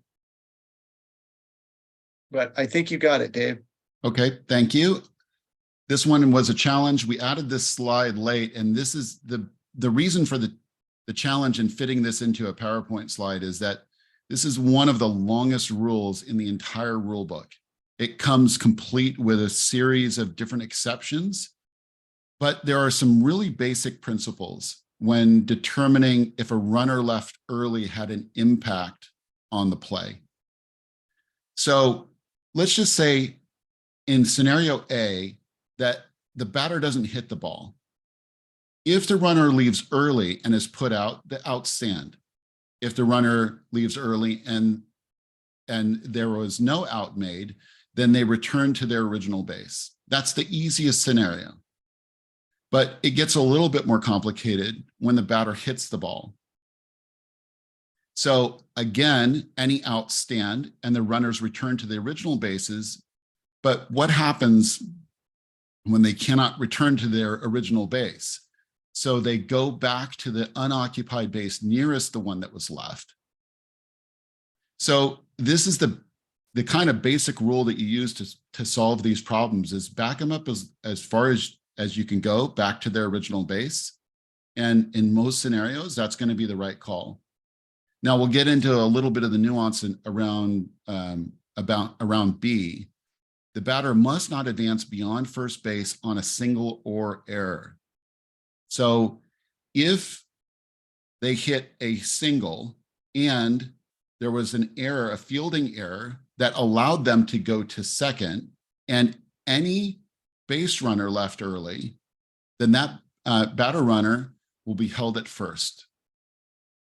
If there's a ball hit a double or a triple, then you're going to, the UIC is going to determine the base value of the hit ball. And I believe John Nathanson was the only one to get this right during our kickoff. This exact scenario came up where a ball is hit to the outfield and you would judge if that is normally going to be a double, then that batter runner is going to achieve second. If you had bases loaded, you're going to have a situation where a runner scores and a runner goes back. So you're going to fill any unoccupied base. You might have a scenario where the ball is hit weakly on the infield or it's bunted on the infield. Everyone advances one base and the runner is not, the R3 is not allowed to score. This is called a poof play. I've never actually seen this happen. And you probably won't. It's a very kind of rare edge case. On that one, Dave, on C, that's with bases loaded. So in that particular situation, bases loaded, any one of the runners leaves early, and there's a ball hit in the infield, and say no one gets thrown out. the run does not score. So you leave everyone on base and you erase the run. And that is specific to Little League. I know I don't believe any other rule set has that on there. So yeah, that one, but that one on the poop play, the bases have to be loaded, a ground ball to the infield where no one's retired. So please go through all of the different exceptions and the examples that are listed in the rule book. This is one of those that you probably want to spend a little bit of time on just to make sure that you understand it fully. But if there's one thing you take away from this, is just to back them up as far as you can to their original bases. And 99% of the time, if you do that, you're making the right call. Yeah, and if I can, since we have a little bit of time, we'll have a little question time. I'll quiz you guys on that because it's what I do. So a couple examples to give you, like Dave said, look in the rule book. There's many different examples, but a couple of examples. If you have bases loaded and the batter runner hits a legitimate double and the base is clear, so all 3 runs score. If any one of the runners, remember, any one base runner affects all base runners. So it doesn't matter who left early. So in that particular situation, you're going to back up who would be R1, put him back on third base. So instead of 3 runs are going to score, only 2 runs are going to score. So that's an example of leaving early. So the question is, here's a little question for all you. And the first person that gets it right gets bragging rights. So you have bases loaded, batter runner hits a legitimate triple. Okay, so bases, all 3 runners score, but the batter runner gets thrown out at sliding into third. So now I've got the batter runner out. It was less than 2 outs. So say there was no outs. Now it's 1 out. I've got batter runner out. What do I do with all those runners? So let's see if anyone can get that in the chat. And you veterans really shouldn't, you should know this, you shouldn't answer. But anyway, I should have some music to play here while we're waiting. Well, you know what? Put that in the put that in the chat, and when we get to Q&A, we'll answer it. How's that? We'll give everyone a little bit of time. All right. All right. Thanks, Dave. Now, one of the things that I probably should mention, I know that this rules clinic is not just for umpires, it's also for coaches. It's important that we understand that the responsibility of the umpire who sees a runner leaving early is to toss a red flag onto the field. We are taught to always be prepared with a red flag in our pocket, not to throw our cap on the field. But you never really know if you're going to get a beginning umpire who may not have a red flag, you know, that they'll probably toss something, probably their cap, onto the field to indicate that they saw the runner leaving early. It is a delayed dead ball, and there's no requirement that a play has to happen before the flag is tossed. So in some cases, the umpire, just the act of throwing that red flag, if the ball was not hit, that's a good clue for your coaches to know that your runner is leaving early and that umpire is looking at it. And you might want to take that as an opportunity to say, wait till the ball reaches the batter. The other thing that I neglected to say is that there's a distinction between the ball reaching the batter and a ball crossing the plate. So if a batter is all backed up all the way in the back of the box, you could have a situation where a runner leaves when the ball crosses the front of the plate, but it has not yet reached the batter. And you could have another situation where the batter is all the way up at the front of the plate. And it's judged from that point where it reaches the batter, not the plate. So a courtesy runner is a league option. And I don't believe there are any leagues that have not exercised this option. It is recommended to improve the pace of play. And in this scenario, you can use a courtesy runner for the catcher and or pitcher of record when there are 2 outs. Now, this is not, for you coaches and managers, this is not an opportunity to put a speedy runner in as a sub. The the courtesy runner must be in the team's batting order and must be the player in the batting order who made the last out. That language always confuses me. He didn't necessarily make the last out. They were out last. Maybe I'm just reading it wrong, but it's important to understand that it is the person who was out last. Now, the other distinction is pitcher of record. So you are not permitted to use a courtesy runner for your incoming pitcher that has not substituted into pitch in the next half inning. And hopefully that makes sense. They have to have assumed the role of pitcher in order for you to use a courtesy runner for that pitcher. And that was kind of a short section, so we may not have a whole lot of questions. I'm guessing that most of the questions had to do with John's edge case example. John, John Evans, you want to take it away? All righty. Let me get to one question first.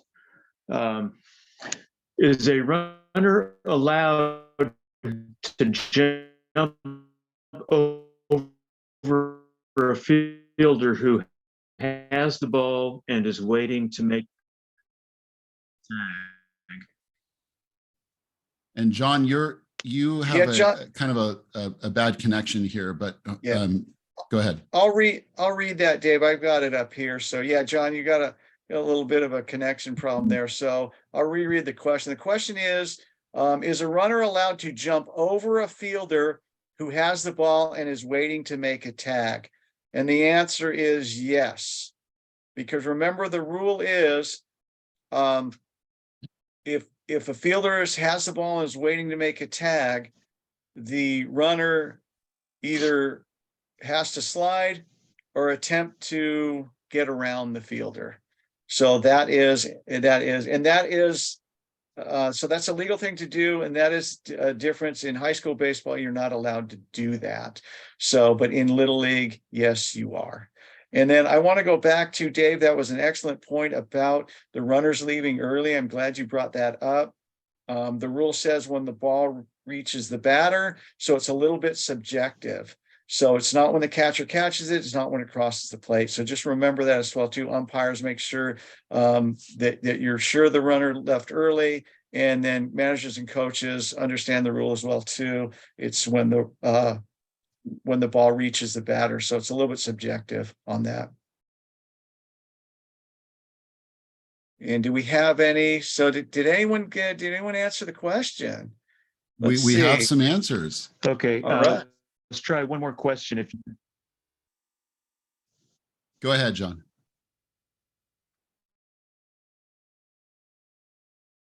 And if you're trying to speak, John, we can't hear you. So okay. So we've got one no run score. Okay. Okay, there's a question there. It says, can leagues make a local rule to allow courtesy runner for oncoming pitcher and catcher? So no, you cannot. Remember, you can enhance some of the rule books, but you can't make a local rule to kind of circumvent it. So like Dave was saying, you can't do it for the oncoming pitcher or catcher. So if you want to, you would have to, if you really want to do it, you'd have to apply for a waiver to Williamsport. The chances are they're not going to grant that. So now, John, okay. Yeah. Can I ask a follow-up? Because the way I interpreted this rule was that it explicitly was talking about pitcher of record, but that the catcher doesn't have to be the catcher of record. I might be wrong on that one. But from a pace of play perspective, I always thought it was more important to allow the catcher time to gear up, whether they were the catcher of record before or the starting catcher, and that this pitcher of record thing that's of record only applied to the pitcher. Okay, that's a really good question. So I can see that where you'd have your catcher that was going to come in.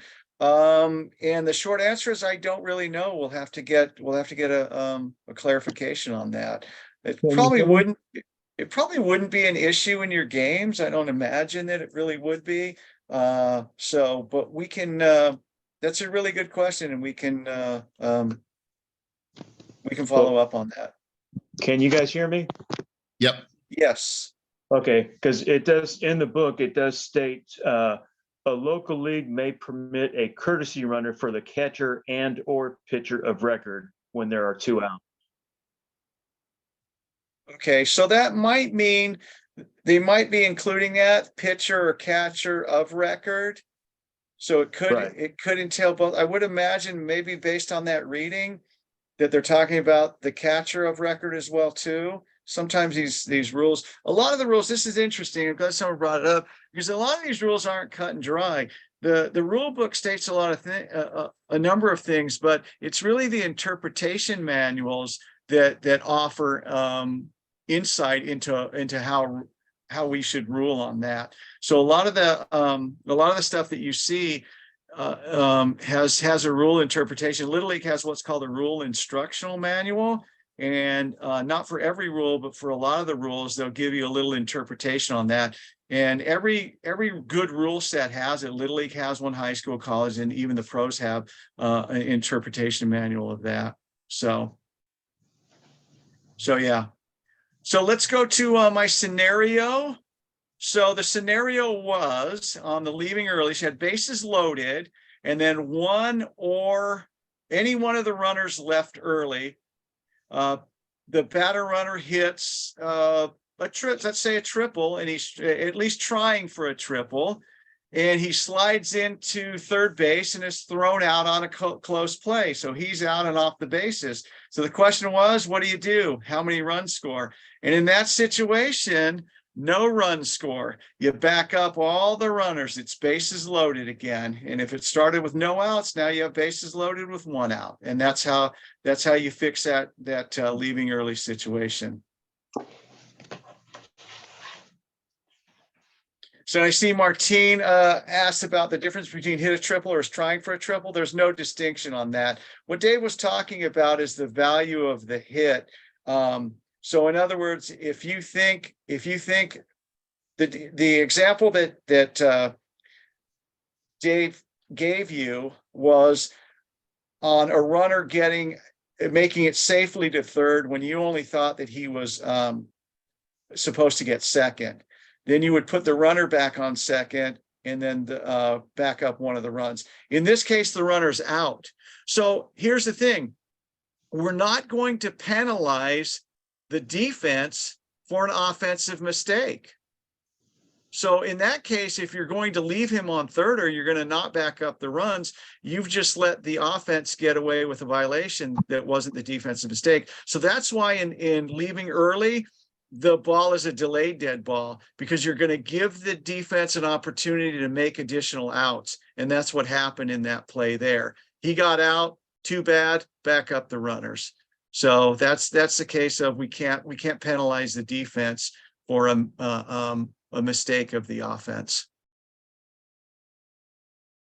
And Jeff, you say it seems more fair to give the batter runner credit for double and returning runner to third, eliminating 1 run. That's not the way the rule reads. And so anyway, that's the way that goes. We can't penalize going back to what I said, you can't penalize the defense for making a good play. You can't, in other words, you can't reward the offense for making a mistake in that situation there. Does that make sense? Any other questions? Awesome. Good questions tonight. We appreciate it. All right, this section is the batter. We're going to begin this section tonight, and I don't know if we're going to stop at our predetermined spot or we're going to just continue with time allowed. But we're ahead of schedule, John. So what are your thoughts?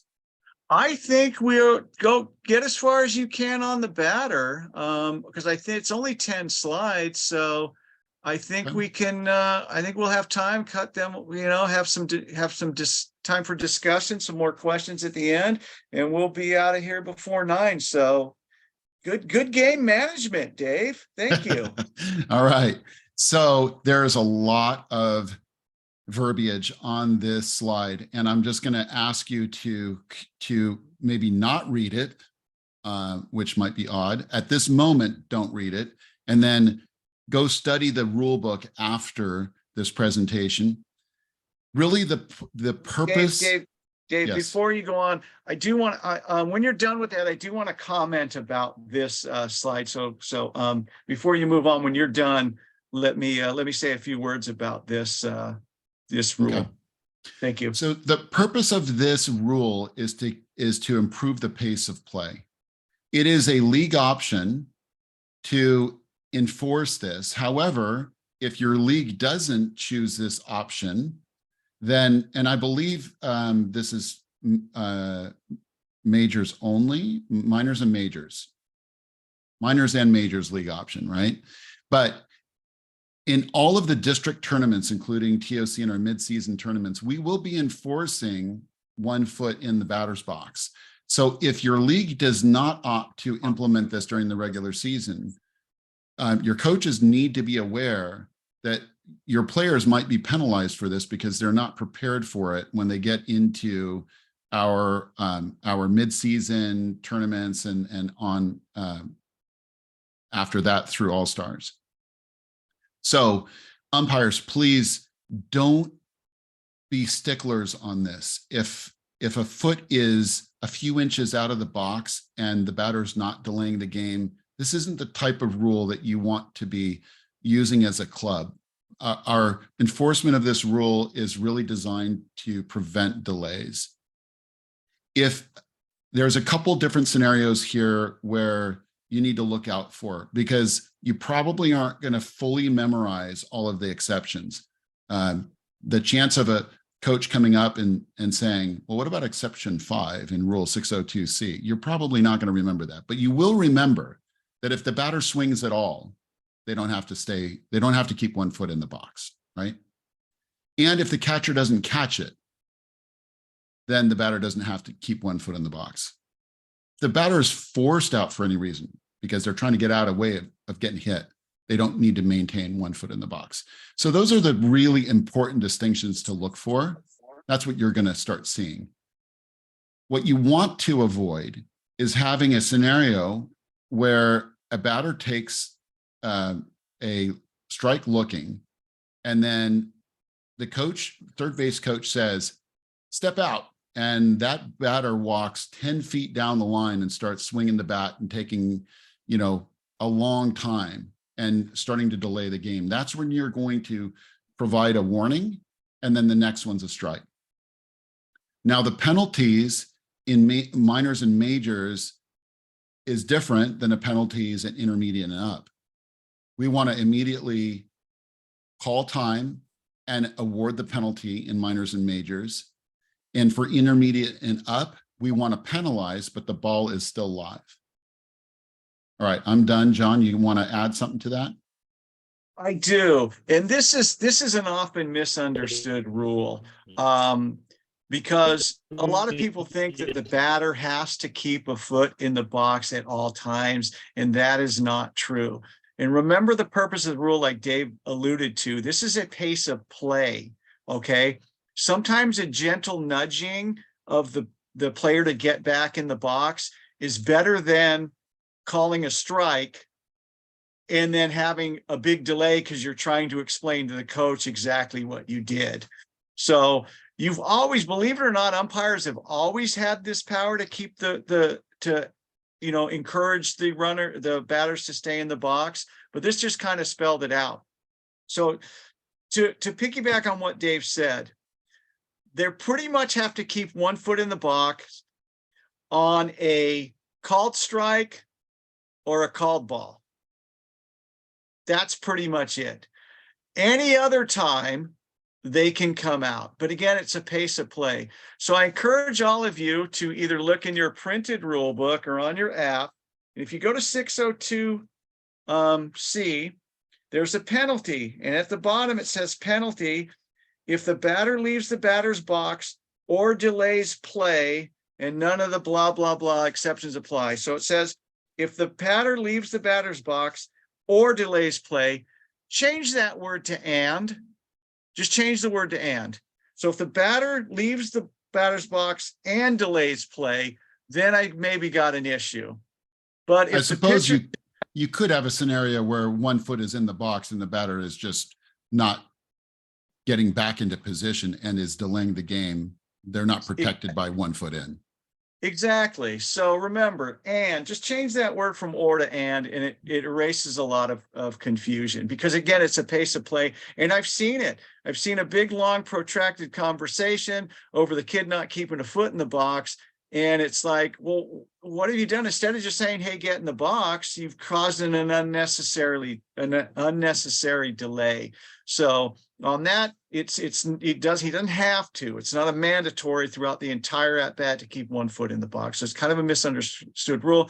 We're trying to teach our umpires about that. But as Dave was kind of saying, we tell our umpires, don't make this your best call. Hey, thank you, Dave. Dave, go back to that slide. I'm going back. You were alluding that there was a difference minors and majors. This rule is the same across all divisions of Little League Baseball. The only difference is the points you covered on major, minor, and what the penalty ball is dead in that. But this rule applies top to bottom, so all boards would need to vote if they're going to accept this option. As you said, most of them do because of the way the regular season and our interseason and then postseason plays long. And Mark, it's only an option for minors and majors though, right? No, it's option across all the divisions. Okay, good to know. I guess that makes sense. All right, now I understand that.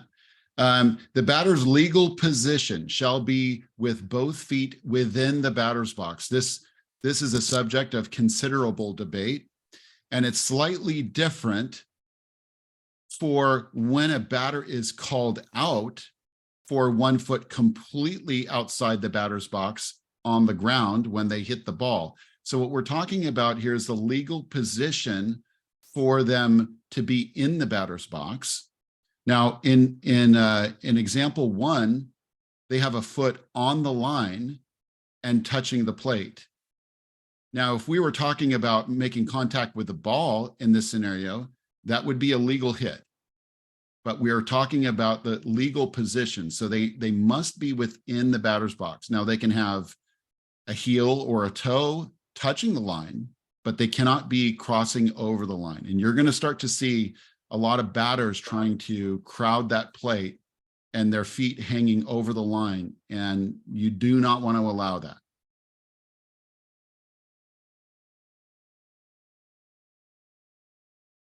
All right, so majors and up. A batter is out when a third strike is not caught by the pitcher when the first base is occupied before 2 are out. This is one of the hardest things to remember. It is not a drop third strike. It is an uncaught third strike. So a ball in the dirt that the catcher didn't even have a glove on is treated the same as a ball that went into the glove and was dropped. In this scenario here, there are 2 requirements for that. First base is occupied and less than 2 outs. And if that scenario happens, the umpire is instructed to say the batter is out immediately. And if the batter continues to run, the umpire will probably say that 2 or 3 times. The batter is out, and maybe even the batter is still out. Letting everyone know that there is no force play and runners do not need to advance. Now, a local league may elect to apply, oh, this is what I was thinking of, Mark. This is the option where a league may apply the minor league and T-ball rule for the major division. And so for the uncaught third strike, same thing applies.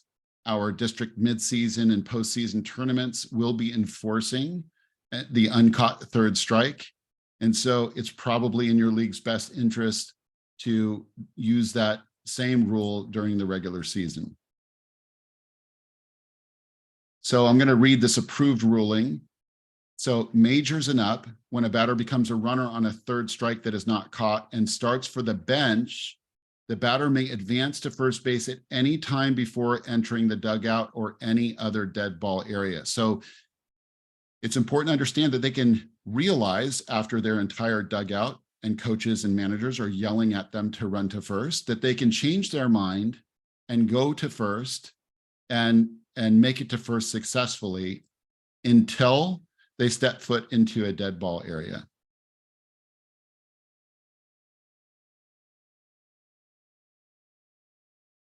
A batter is out when that batter attempts to hit a third strike and is touched by the ball. This sounds like a very, very simple rule. It is not. And I actually hate any animated text or flying objects in PowerPoint. But I felt it important to make this one so prominent because every season, it seems like I hear, I'm not sure if people are just saying it sarcastically, but the number one myth in baseball, the hands are not now and never have been part of the bat at Little League or any other baseball rule set. So hopefully we put that one to bed. It is an immediate dead ball. And we have some different situations that are going to highlight the nuances of how you would enforce this rule. So this is a Little League World Series. This is our Little League regional, and we're going to watch this. 1-2 to Prince. Okay, you saw it at regular speed. We're going to have a couple replays here in slow motion and at different angles, and then we'll stop and we'll review. Nonetheless, it hurts. So what do you think? First of all, did the ball hit his hands? It clearly hit his hands. But the question is, did it hit his hands and then the bat? Or in some cases, did it hit the bat first and then the hands?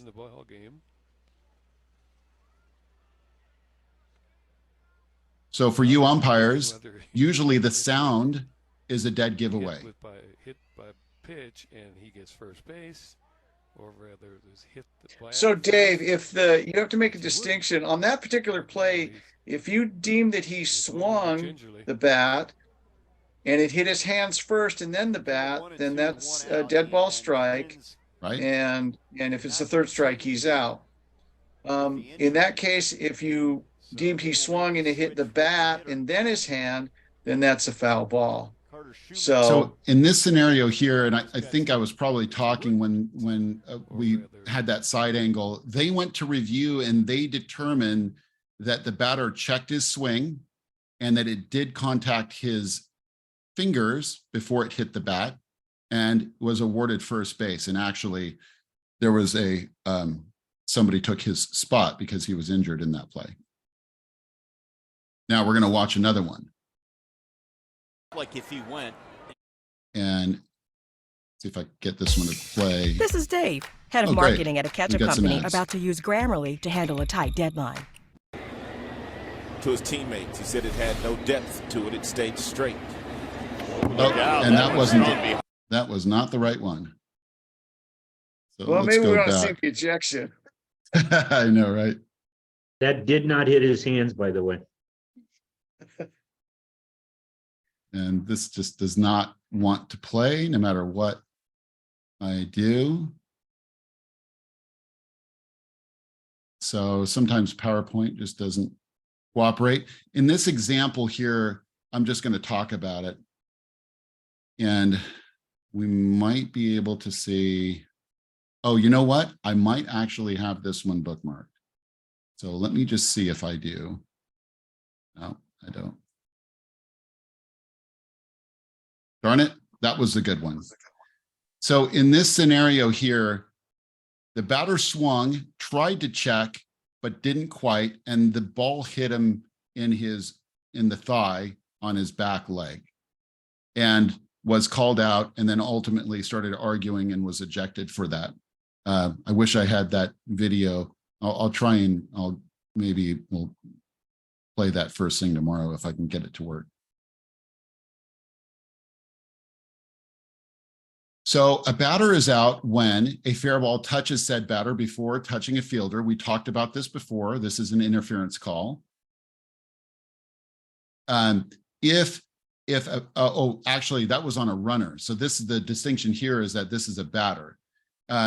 So don't call interference until the batter has a step and a half to get out of the box. So if a batter is touched by the ball before they are out of the box, a step and a half is a general guideline that we use, then it's a foul ball.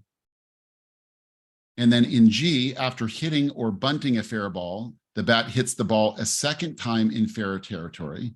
The ball is dead and no runners may advance. So I had a really strange situation where a ball was batted, it went straight down and popped up, and then on the backswing, it was hit again into the backstop. And that would be an example of interference. But on a bunt, if the ball hits the ground and comes up and contacts the bat, you're going to have a foul ball and you're going to call time. If the batter runner drops the bat and the ball rolls against the bat in fair territory, and if in your judgment there was no intention to interfere with the course of the ball, then it remains live and in play. So the approved ruling on this says if a bat is thrown into fair or foul territory and interferes with a defensive player attempting to make a play, it should be called whether it's intentional or not. So on H, we're talking about after hitting or bunting a foul ball, the batter runner intentionally deflects the course of the ball. The ball is dead. It's an interference call. The batter is out. In cases where a detached batting helmet, this is a really weird edge case. We were talking about this while we were working on the slides, where a detached batting helmet is accidentally hit in fair territory with a batted or a thrown ball. The ball remains live and in play the same as if it had not hit the helmet. And if a batted ball strikes a batting helmet or any other object foreign to the natural ground while on foul territory, it is a foul ball and the ball is dead.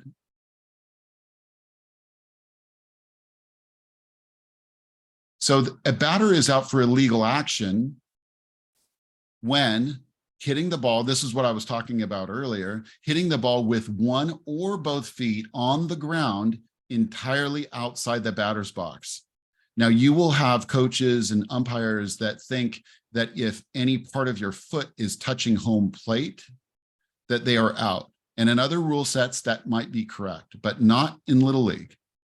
The foot has to be entirely outside the batter's box and it must be on the ground. So if they hit the ball in flight, if they hit the ball with their foot up in the air, it doesn't matter how far it is. It has to be on the ground.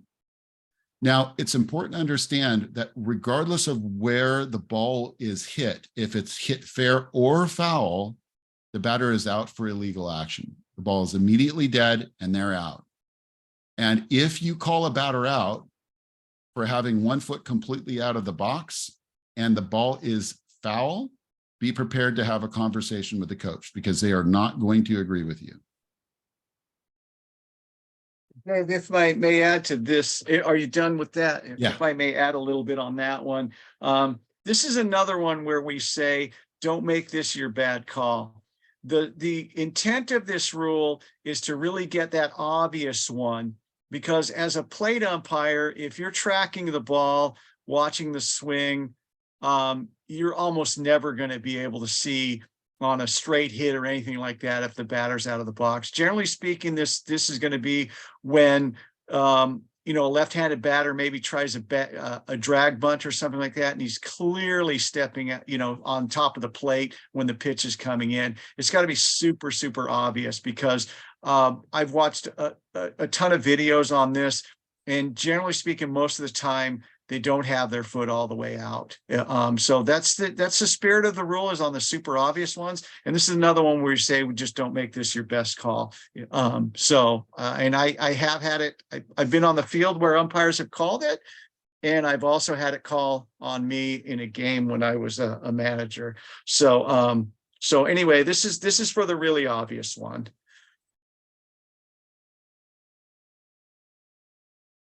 And let's see. All right.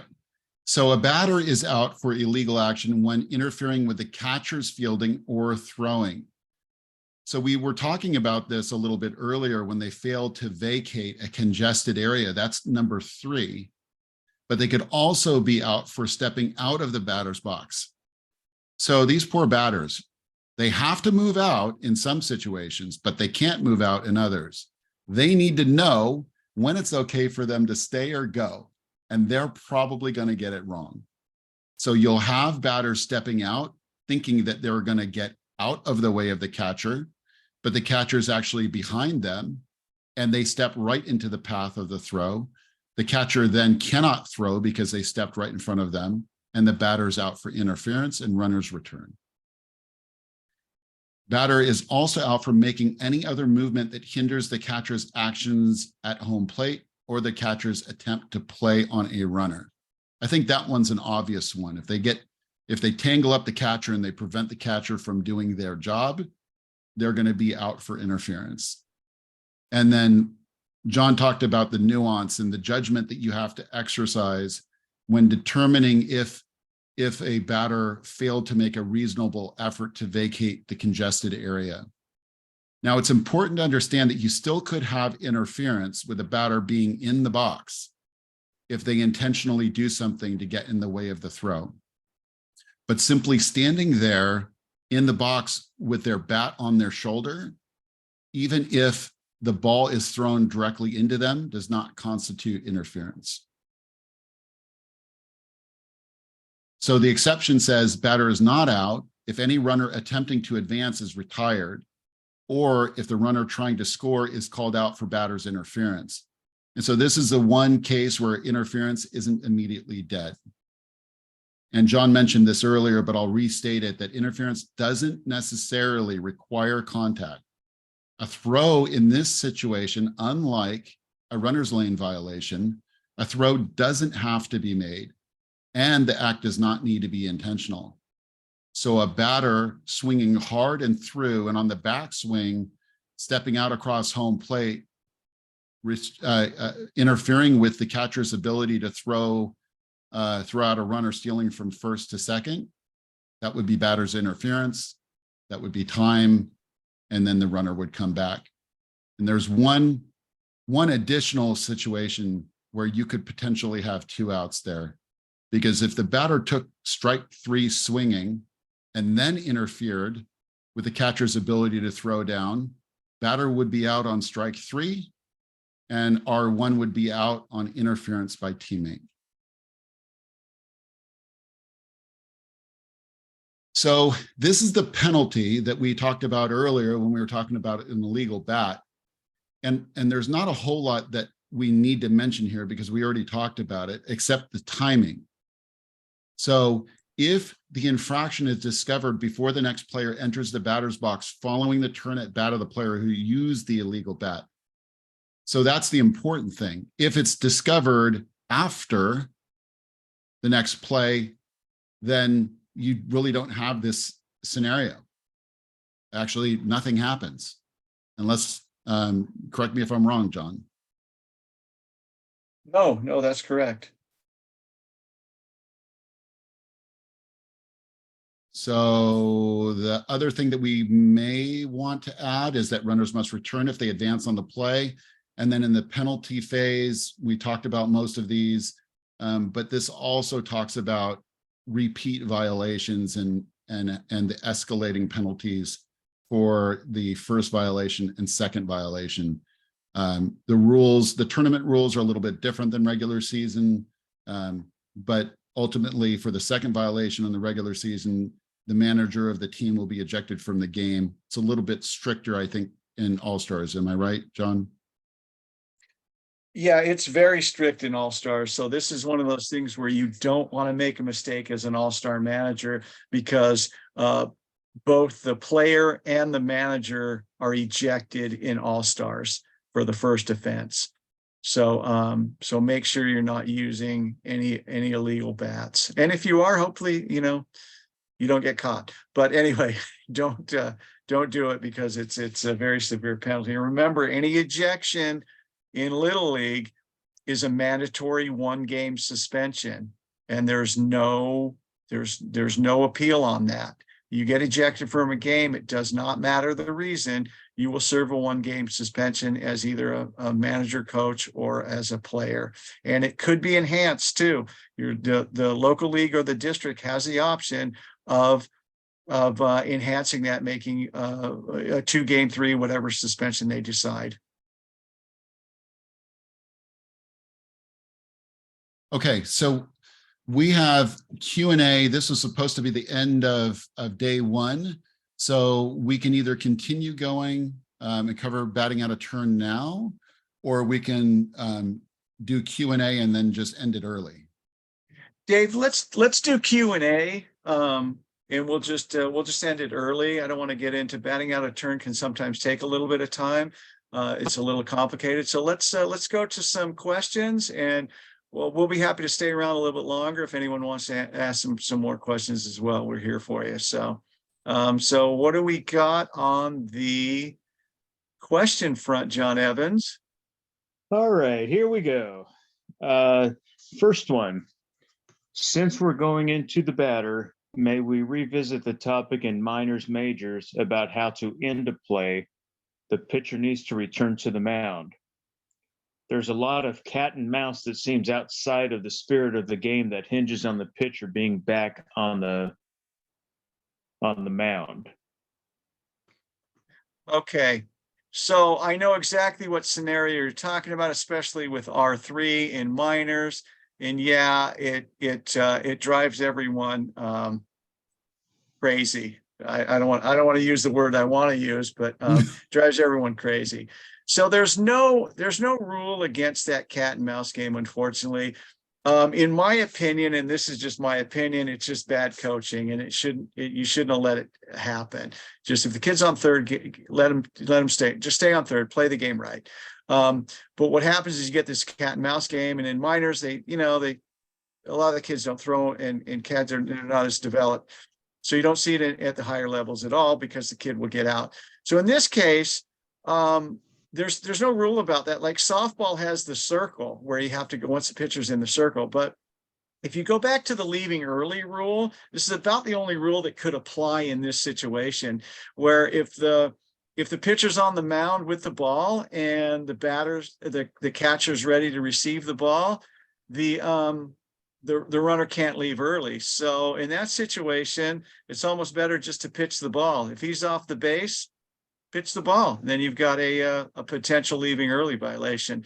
But there's no specific rule against it, other than a potential leaving early violation. So anyway, that's that one. Okay. Next question. What's the mechanic for when the batter is standing with a foot outside of the batter's box? When is that call made?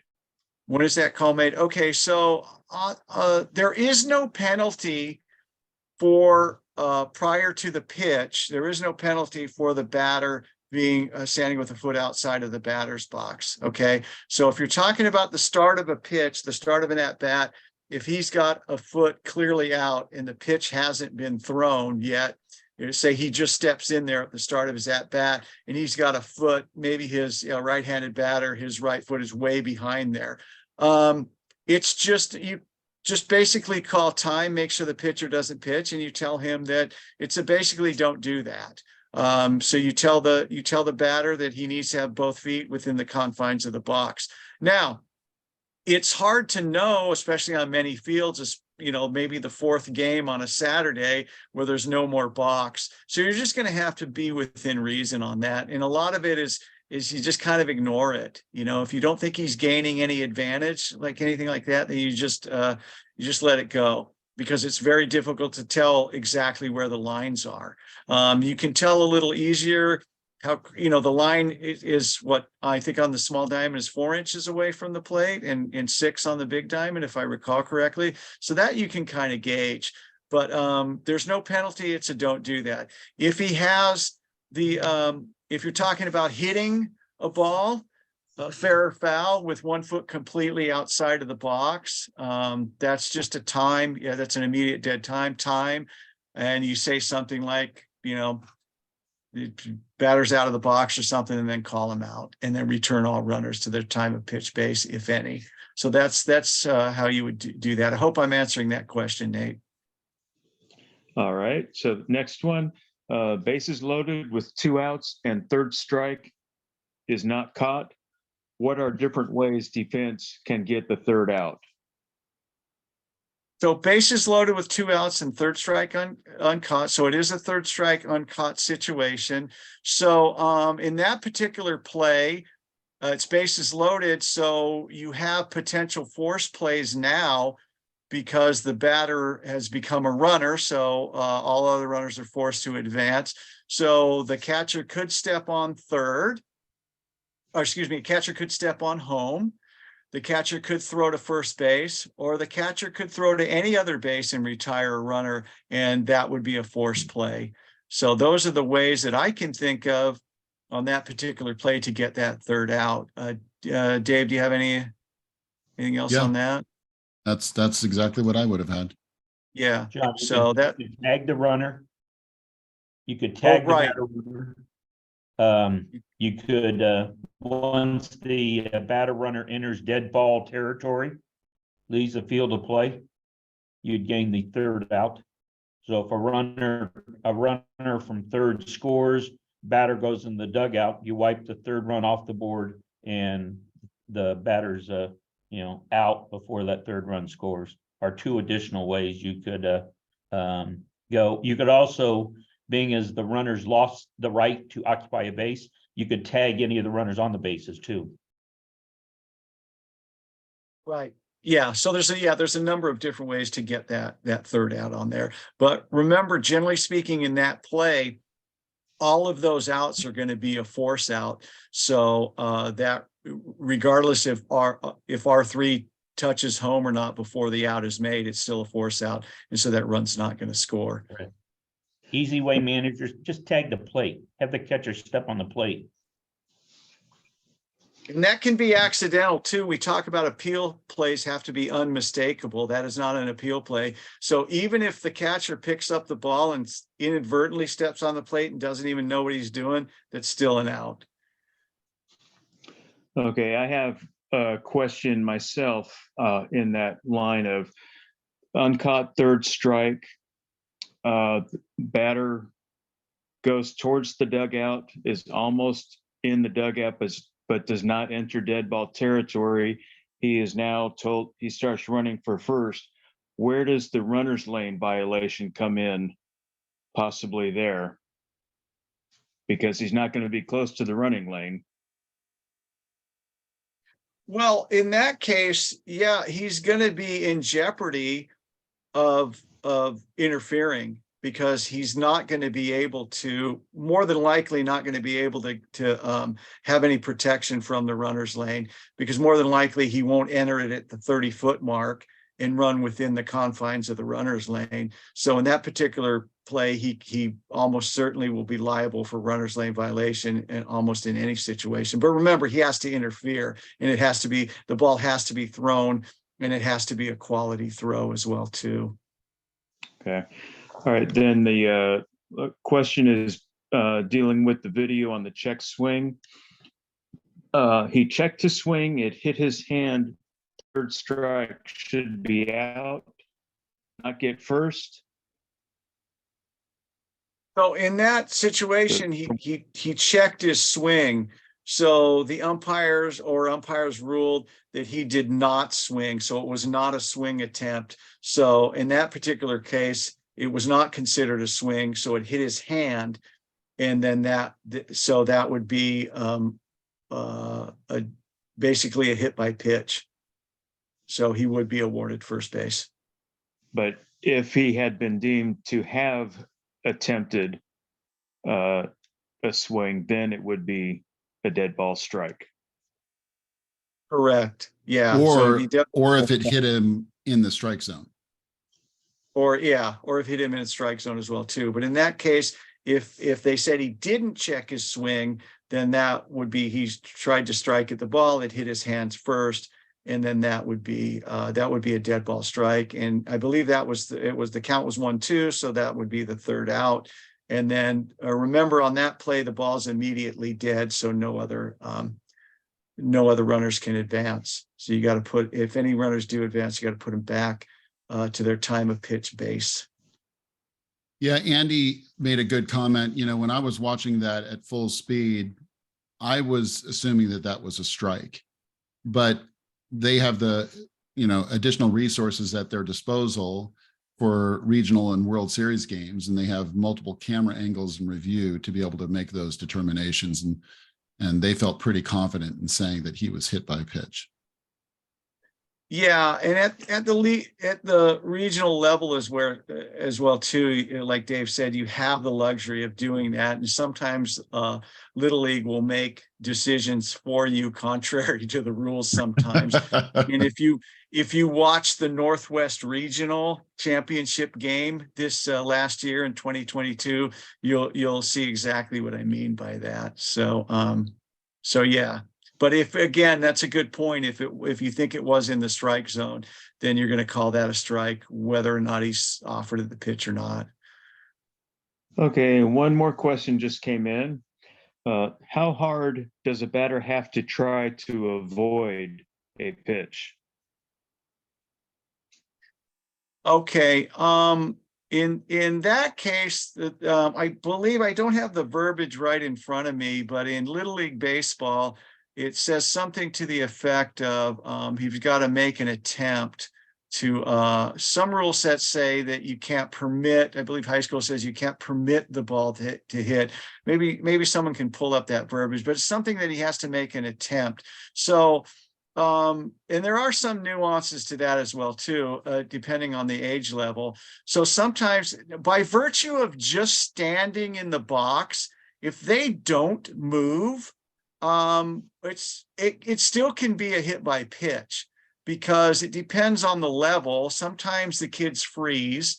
Sometimes it's a curveball and they're thinking maybe it's gonna, they're taught, especially at the older divisions, they're taught to stay in there and that pitch is going to hit them.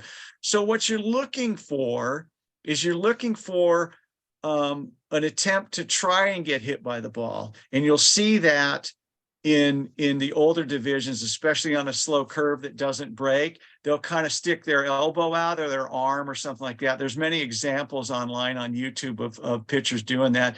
There's a couple of good ones online of college players doing that. So you have to, you just kind of have to gauge it. So, and also here's the thing too, you don't want to reward the defense for doing something bad.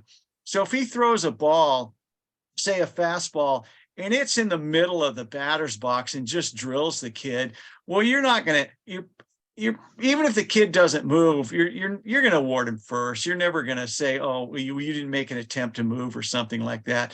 So I guess the long story short is look for them trying to attempt to get hit. Trying to purposely get hit, either a knee or an elbow or something like that, kind of sticking it out. But if they make any movement away from it or nothing at all, I mean, the pitcher made a mistake. It wasn't in the zone, and the batter sometimes is taught to stay with the pitch. So that's the things that we're looking for as umpires. Okay, and one more just came in. Batter hits ball over the fence for an apparent home run, so the ball is now dead. Batter runner misses third, and the coach pushes the batter runner back to third to touch it. Is this coach's interference and the batter runner called out immediately? Called out after the defense appeals? Or is the interference under Rule 5.02? Okay, so in that case, it's a ball hit home run. So did the coach physically assist the runner to achieve an objective. And so in that situation, yes, he did. He's pushing him back to come back to touch third. He's not just telling him to do that. So that's coach's interference. And yeah, on coach's interference, it's a delayed dead ball. In this case, it's a delayed dead ball because it's a home run over the fence. So the ball is going to automatically be dead. So you call the runner out immediately. So you just say that's coach's interference or that's interference, whatever you say, and then you're out and call him out, and that's it. And so, and that's true on all coaches' interference, because what you don't want to do, you don't want to kill the ball because you don't want to deny the defense an opportunity to make a play on another runner and get an additional out. So you just call them out right then and there, they're out, and then you're going to call time when all play is relaxed.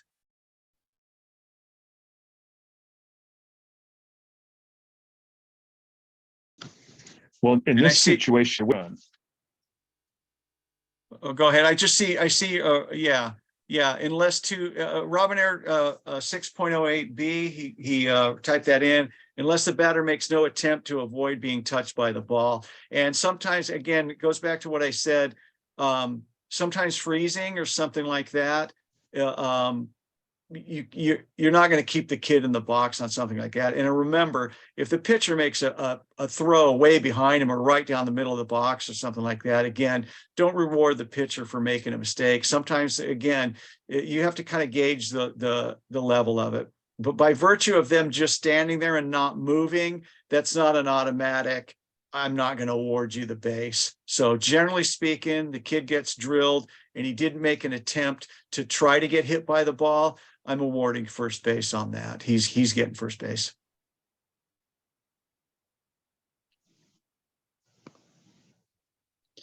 All right. Anything else on that?